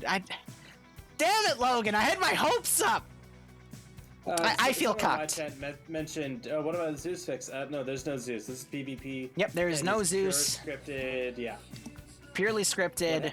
What I'm willing to bet is Logan got out, but desynced because he was desyncing around the chopper, and then when it finally registered it, he was like, you know, super in the air and then fell to his death. And yeah, shot it up into the air and then. Oh my god, lagged to death. It happens. It's a video game after all. If your connection spikes, it's horrible. Meanwhile, we have Who is Time Lord and Cosmonaut staring at each other, probably trying to embrace a kiss there, but just didn't happen. Was never meant to be.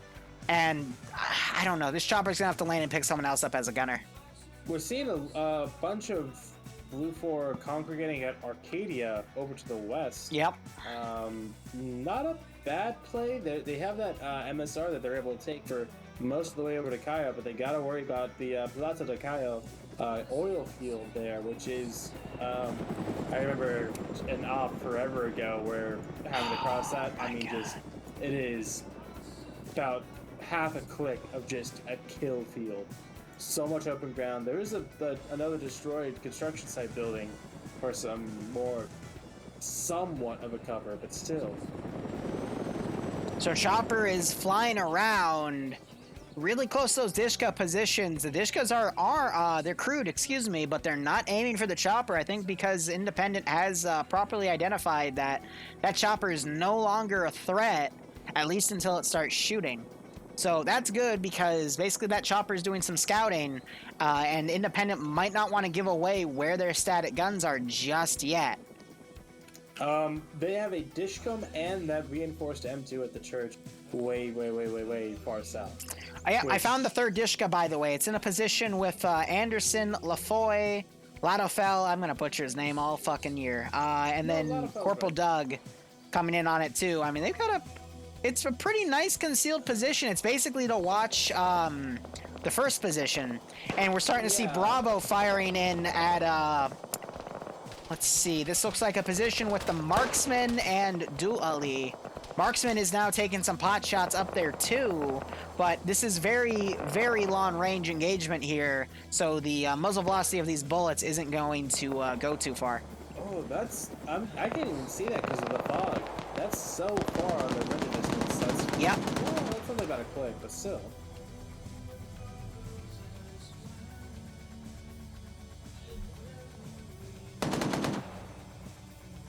So, I mean, technically for this round, First Blood went to Gravity, and it consumed Logan's legs.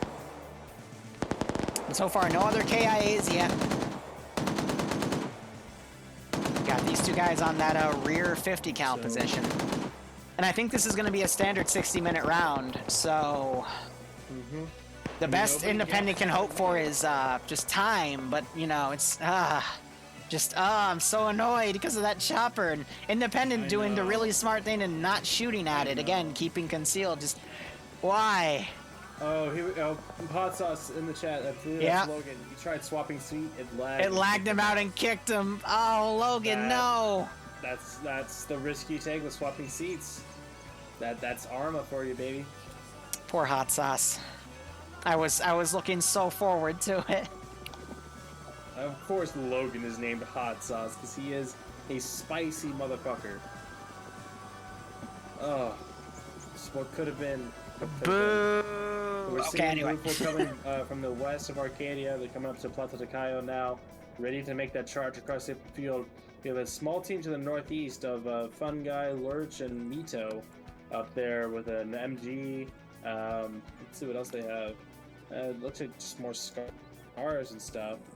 But yeah, they're just kind of testing the waters so far. Kind of like with the first mission, they're testing the waters, seeing what's where they're getting resistance from, and then they're gonna be able to push in. So Independent has to be a little careful here, though. Where Dooley is, for example, they're still focused. A little tunnel visioned on Bravo's position up there. They don't notice that a Delta team with a machine gun has set up.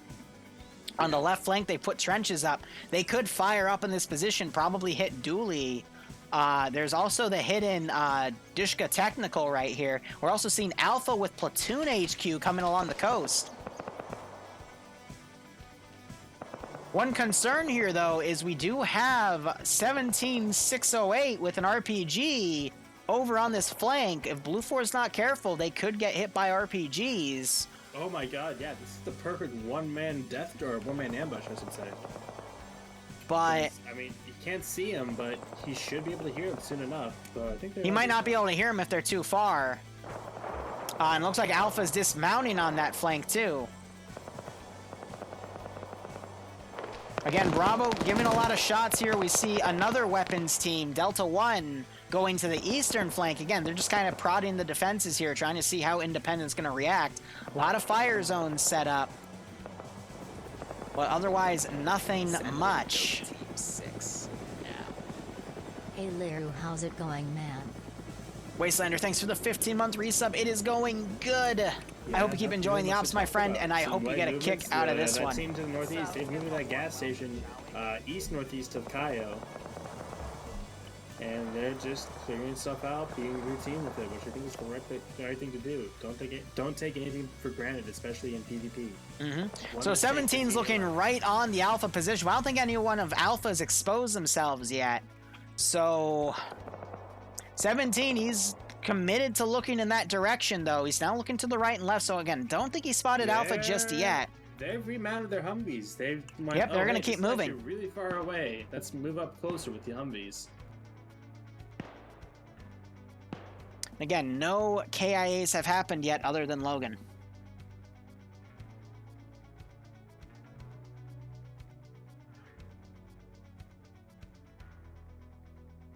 All right, let's see. Anything I got to do? Nope, that's good. Hold up, 17 is going to see these Humvees coming in. And if he didn't see him, then he certainly heard him because they're putting. Yep, he's pulling the RPG out. He's got to be more mobile, though. He's got to put that RPG back on his back to run by. And we might see Blue 4 push to Objective 2 just because it's got better cover. But there's the HMGs opening up. And then the MG from the far right position. So yeah, Independent didn't use any of those MGs on those helicopters. We see the other MG's been pulled out of the rear position to look back. It's just, can they get a good kill zone here? No, they're going to charge right up onto this position. They're firing over at Alpha 1. They're both labeled Alpha 1, so I guess the more western one. And we might see a dismount on the southern side. Wow. Yep. This is quite the play, because not only does... Tiberia has more greed for it, so it's going to be a tougher fight.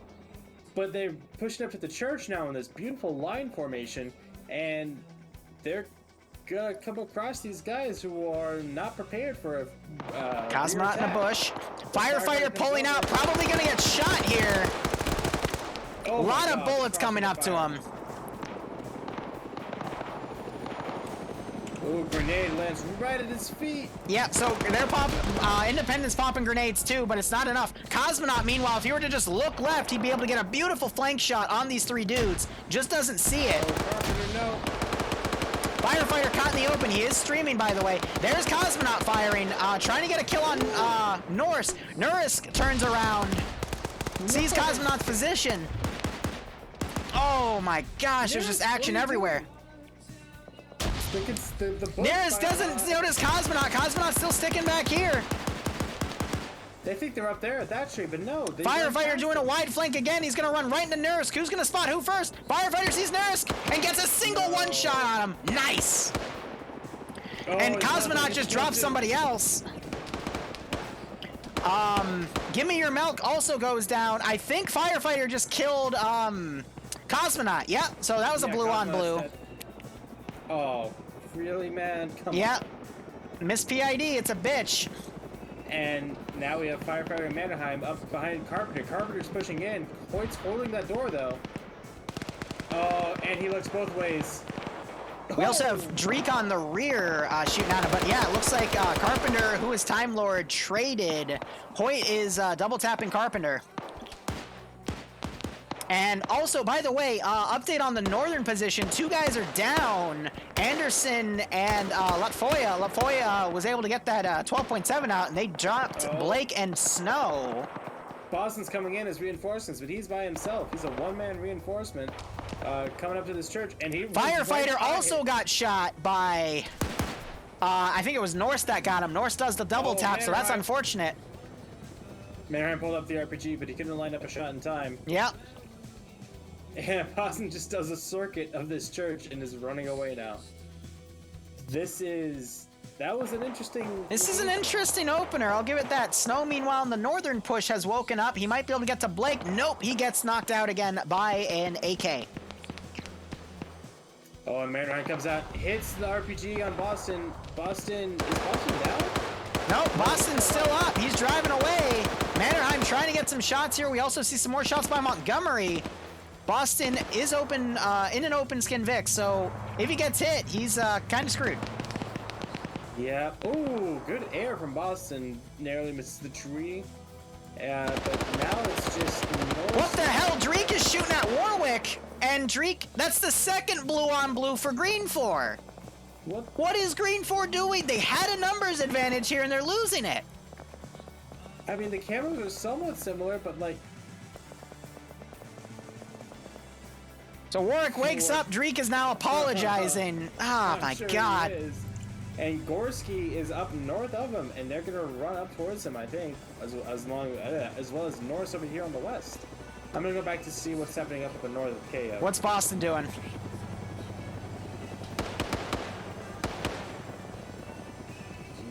Not much report from the north. They're just kind of holding, taking more pot shots. Real quick, Platoon HQ is pretty much wiped on that northern thing. Only Flanagan's still alive, but I think he's Platoon HQ, but everyone else in his team is pretty much dead. We also have Stray Dogs coming in. Dreek takes out Norse. Gorski takes out Mannerheim, as Mannerheim lets off a rocket to Boston, but misses. Wow. Warwick is now firing at Stray Dog. Stray Dog's coming in. He's the platoon sniper. So he needs to not play this 2 balls to the wall. We need a gunner back on that fucking Huey. Stray Dog throwing a grenade out and proceeds to hurt himself with his own grenade. Another grenade going out. This one going by 2 dead Marpat dudes. Warwick also pushing that position. These guys are going to cross each other. Oh, Warwick, no, he's running around the and Dreek is going to come in. Dreek trying to do a drop shot here. Stray, you gotta hit those shots, dude. And Dreek is now firing overhead. Wait, Dreek doesn't realize that Stray Dog is on his close flank. No, he does not. Dreek in another position to shoot Warwick. Will it happen?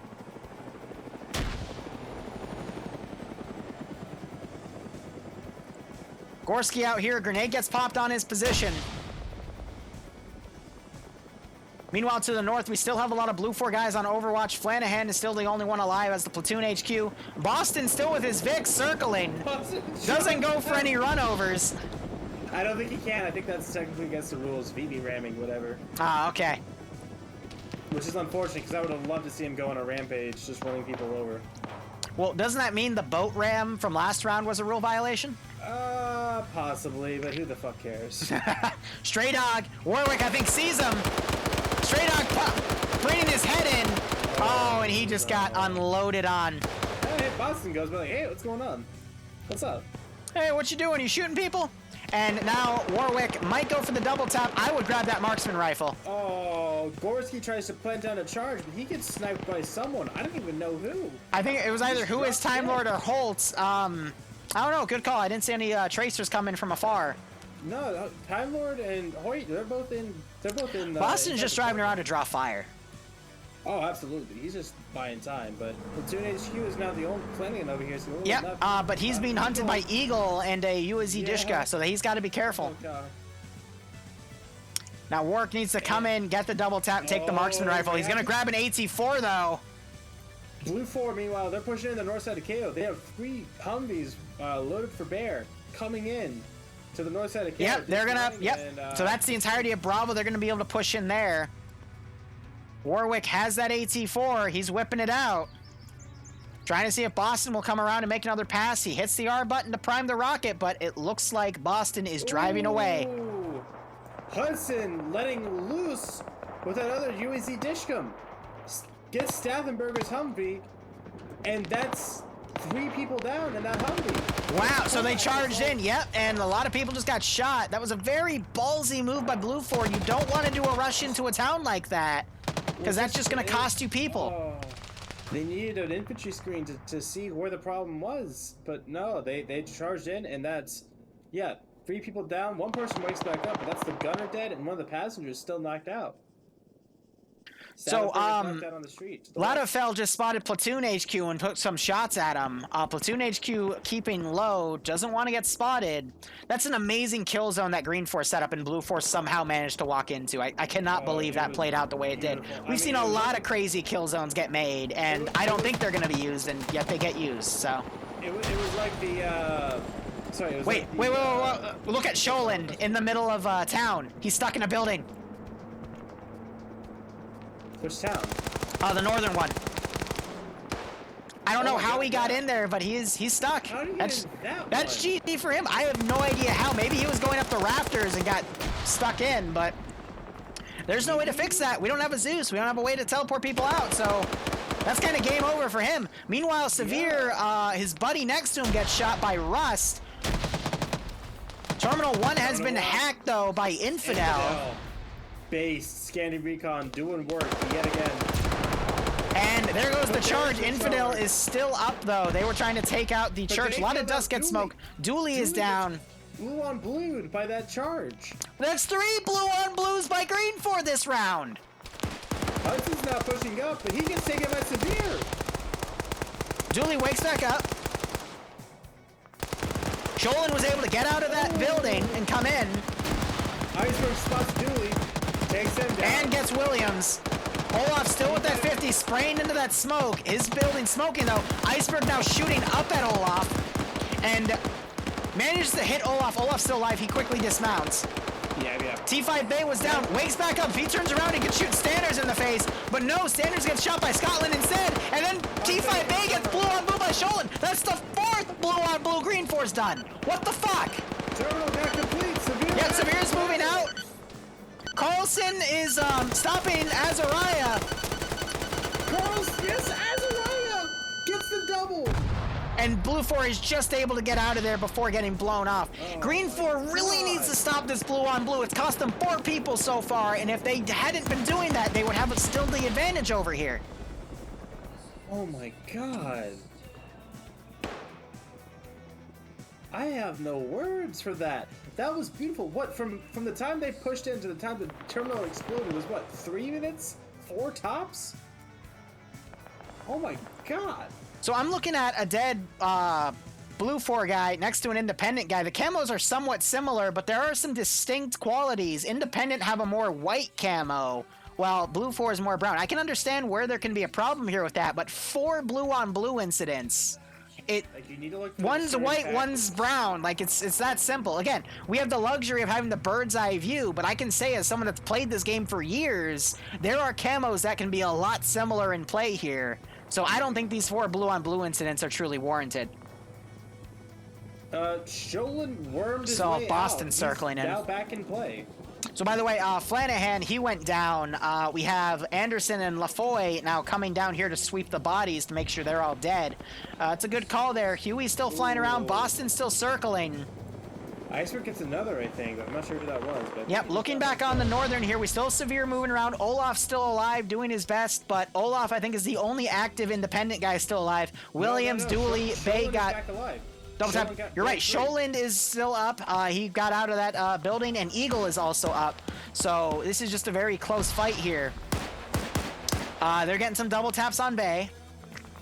Olaf popping grenades out. Smoke grenade gets popped. Severe comes around, though, and they shot him in the face and a few times in the chest. Ouch. So Sholand and Eagle need to come in here and get some stuff. I like seeing Severe and Azariah working together. Finn goes down to Sholand. Iceberg wasn't covering that right sector, and does Blue 4 have any medics in this sector? No, they do not. So if people go down, they're not going to be able to get medic back up, and I'm not sure if Blue 4 even has any medics on the side here. Blue 4 is pretty limited in what they're doing, and we still have Boston circling this freaking area here. He's still circling. I mean, Dreek has a grenadier rifle, so he should have been able to kill Boston right there, but he did not. Azariah and Severe separated and shot at each other, and now Eagle is trying to spray down Azariah. And Severe's still shooting at him.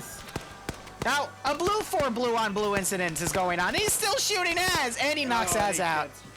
So 1 blue-on-blue incident for Blue 4 and 4 blue-on-blue incidents for Green 4. Also, 17608 has pulled into this area. I didn't even notice him. No, and now Blue 4, I think it's 2 Green 4 versus 3 Blue 4.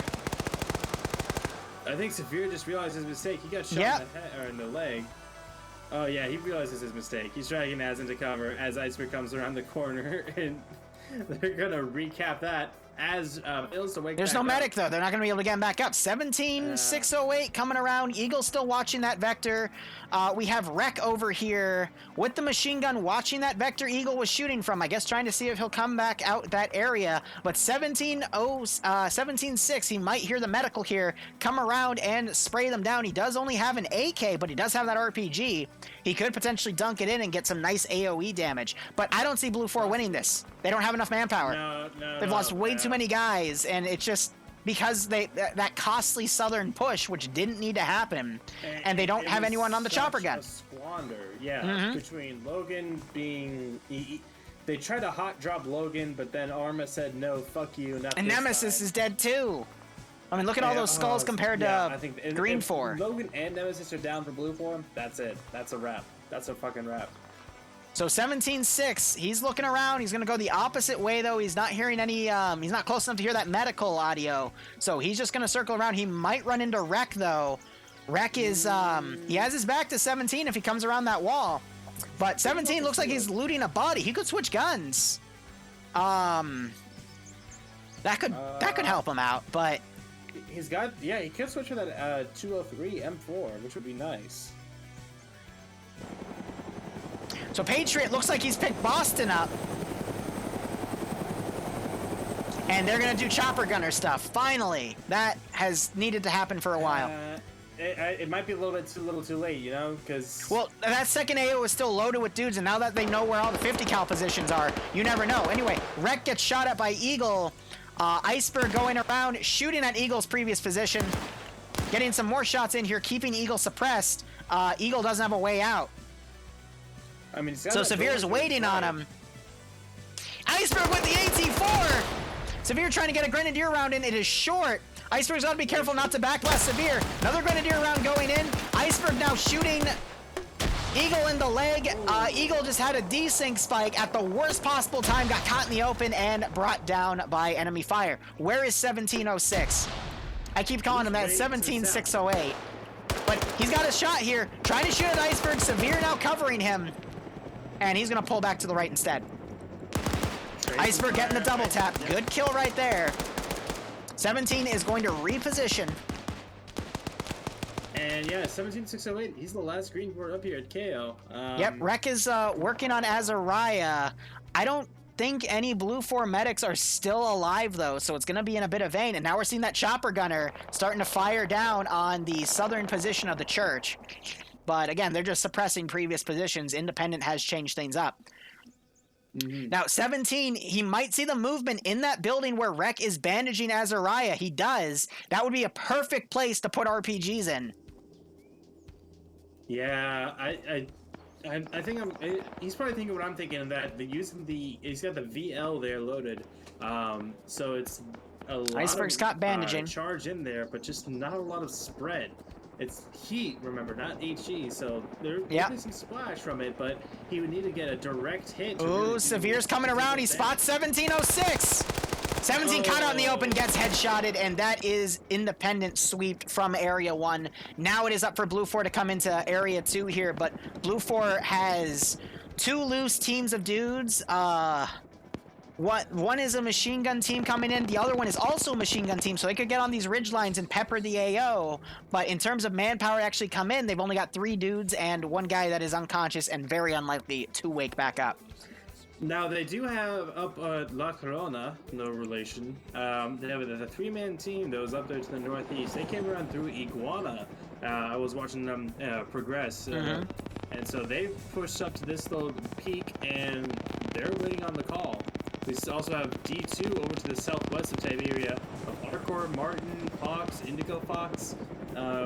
So we can have a nice 3-pronged push from the north, the southeast, and the southwest, along with that chopper cast giving machine gun cover. There's a possibility here. With the numbers we have, that's what, 3, 3, 4, that's, the math is correct, that's 10, plus the 2 in the chopper. Real quick to cut you off, the Eastern MG has been backpacked, probably because it's out of ammo because they used it to spray down Platoon HQ's rush. We have Dreek running back up over here. He's checking bodies. I want to see if that 50 cal and that 12.7 are still active. And have ammo because they could use the 50 cal to spray that helicopter. Again, it's a better static by choice, and it's got more cover. But we'll just have to see how things go here. Meanwhile, Azariah being left to this area. There's no medic. Blue 4, I think, finally called it in and have given up. So, looks like they are pushing back north to their vehicles. We also have Nielsen. Yeah, way out to the west. Yep, he's got a Dishka car. I think he's just looking around. He might go hunting for that Huey, but I don't know.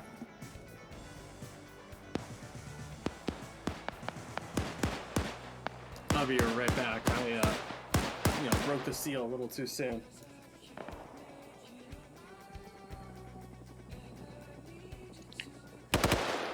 Alright, so trying to get my bearings here. We still have an MG team right up here. They're firing back at this group of, it's a mix of Alpha and Bravo squads for Independent. And we just had a marksman round come up here and hit Fun Guy and knock him out.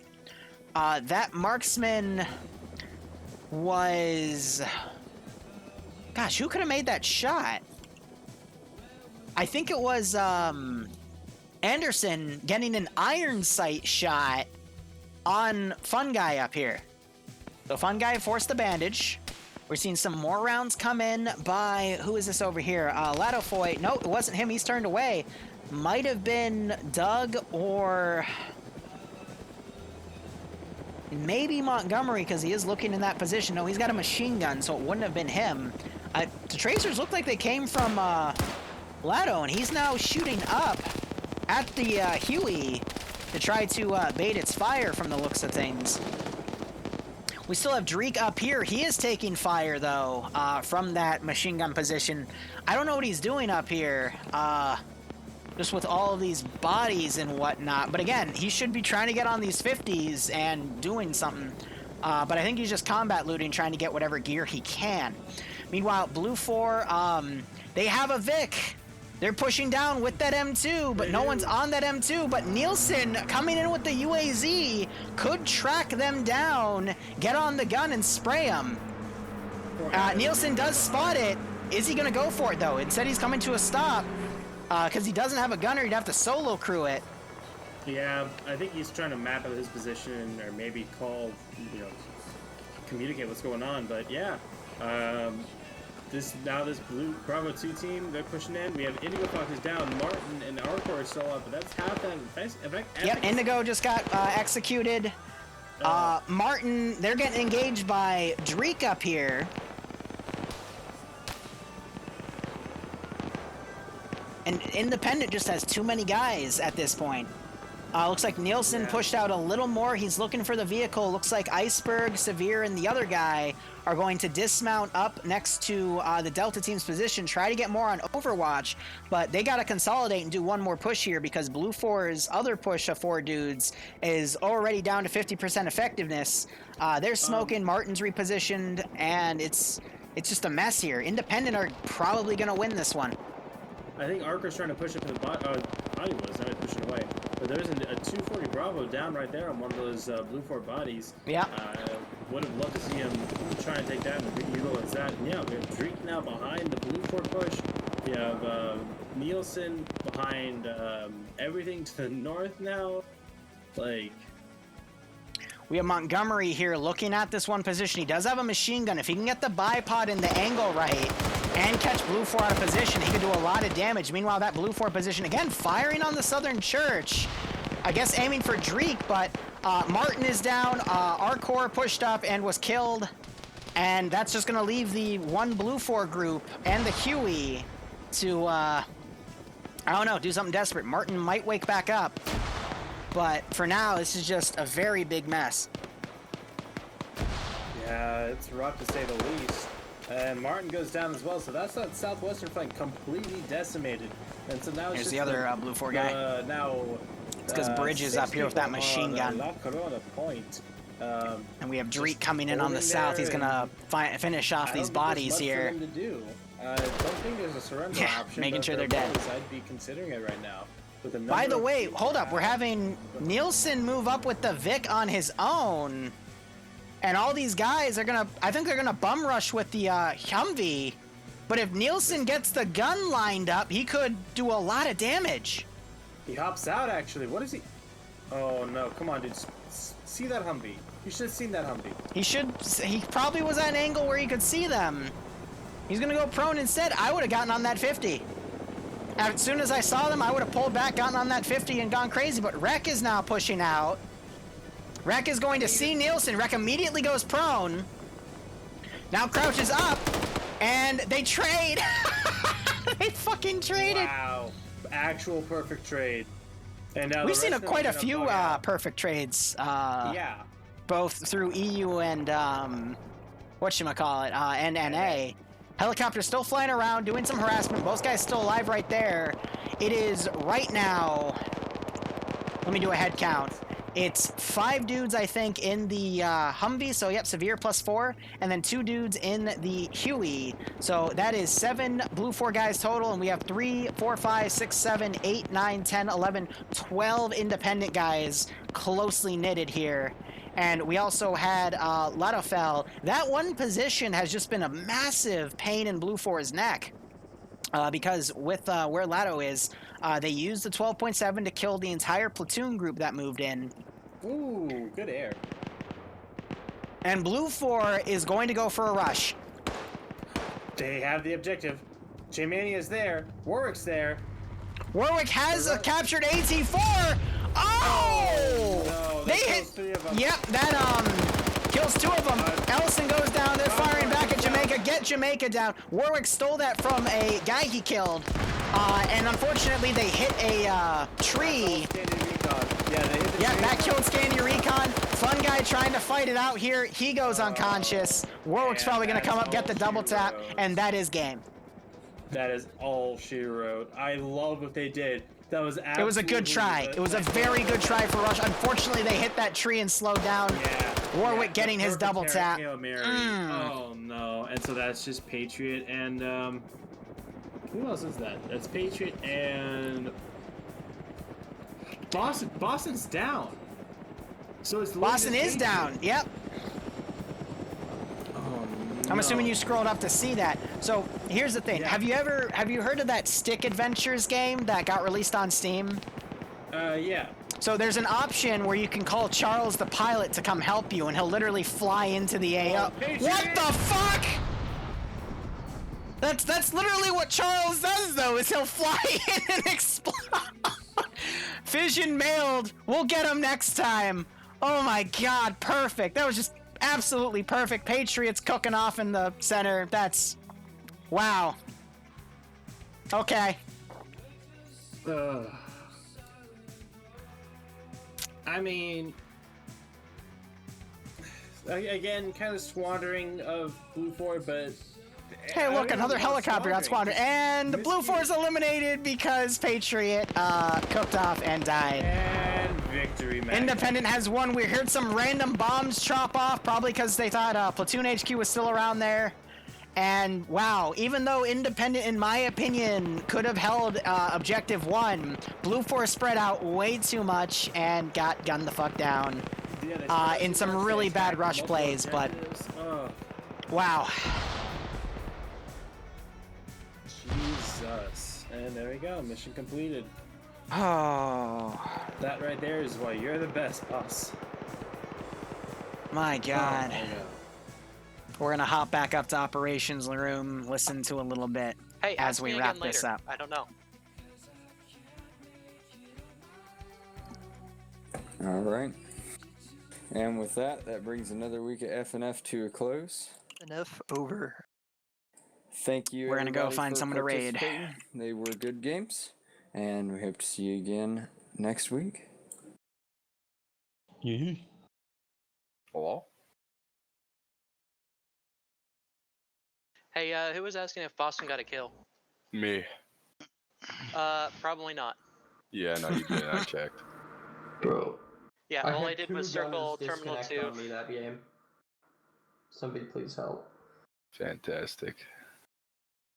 I'm kind of interested what the fucking streamers thought of me just circling Terminal 2, just wasting their ammo. No, they didn't waste their ammo. They barely shot Oh, at you. no, they did.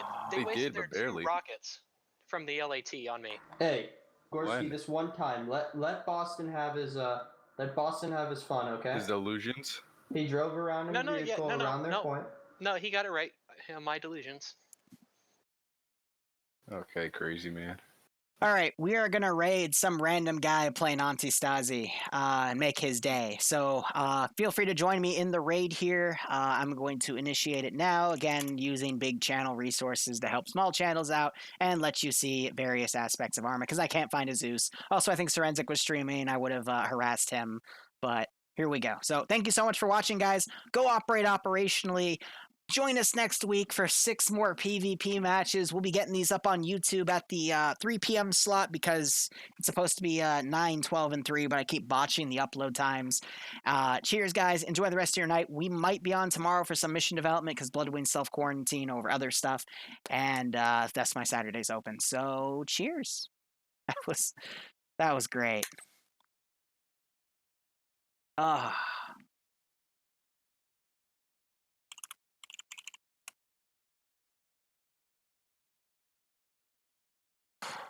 Are you going tonight? A beautiful creature just invited us to her enchanted forest.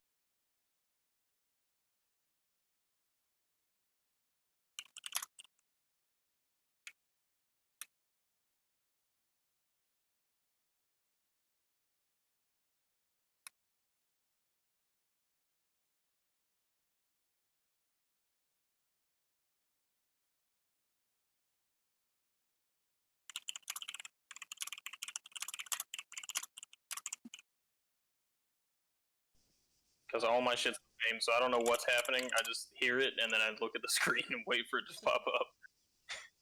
Yo, that's a big ass raid too. Wow. Holy crap! Thanks, man. How many did you get? 79. When you're trying to raid but stuck on an ad, yeah, I feel that.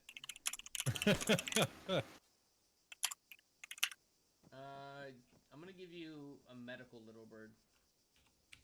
That works. I swear that it will let Send me in ride with goat. him. Holy shit, that was a big ass raid.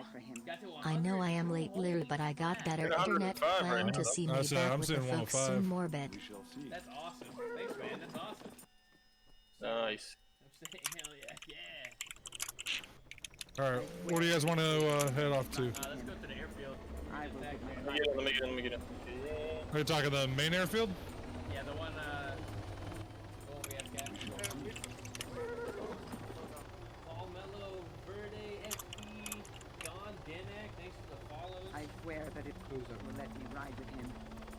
I will give my life for him.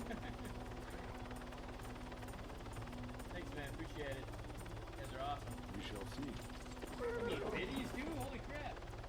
Holy shit. You really do know how to fly. Look at this shit.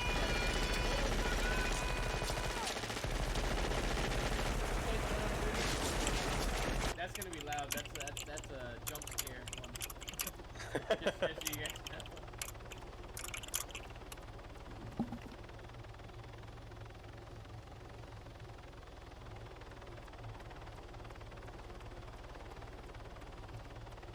Oh, barbarian weave, huh? Whoa. Shots fired, man. How'd you leave, Eddie? I think you just DC'd. Oh, your mods aren't loading? Yeah, it's looking really I can barely hear you because of the helo, and you're just not loud.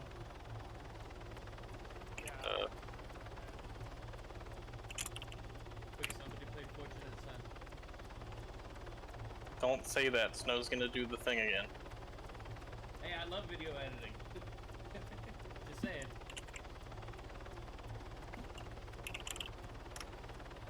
Yo, plug your YouTube channel, bro. F's in chat. This is not okay. No, I'm not trying to take your job. I'm sorry.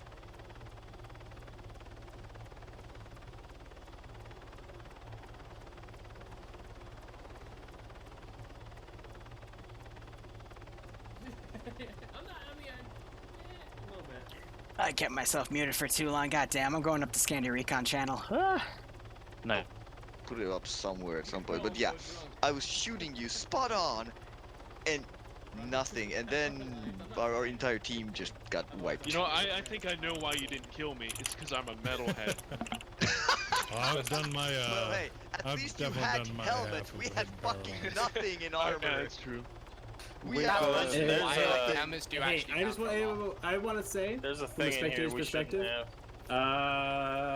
Scandi Recon best team. The inventory got an XC in it.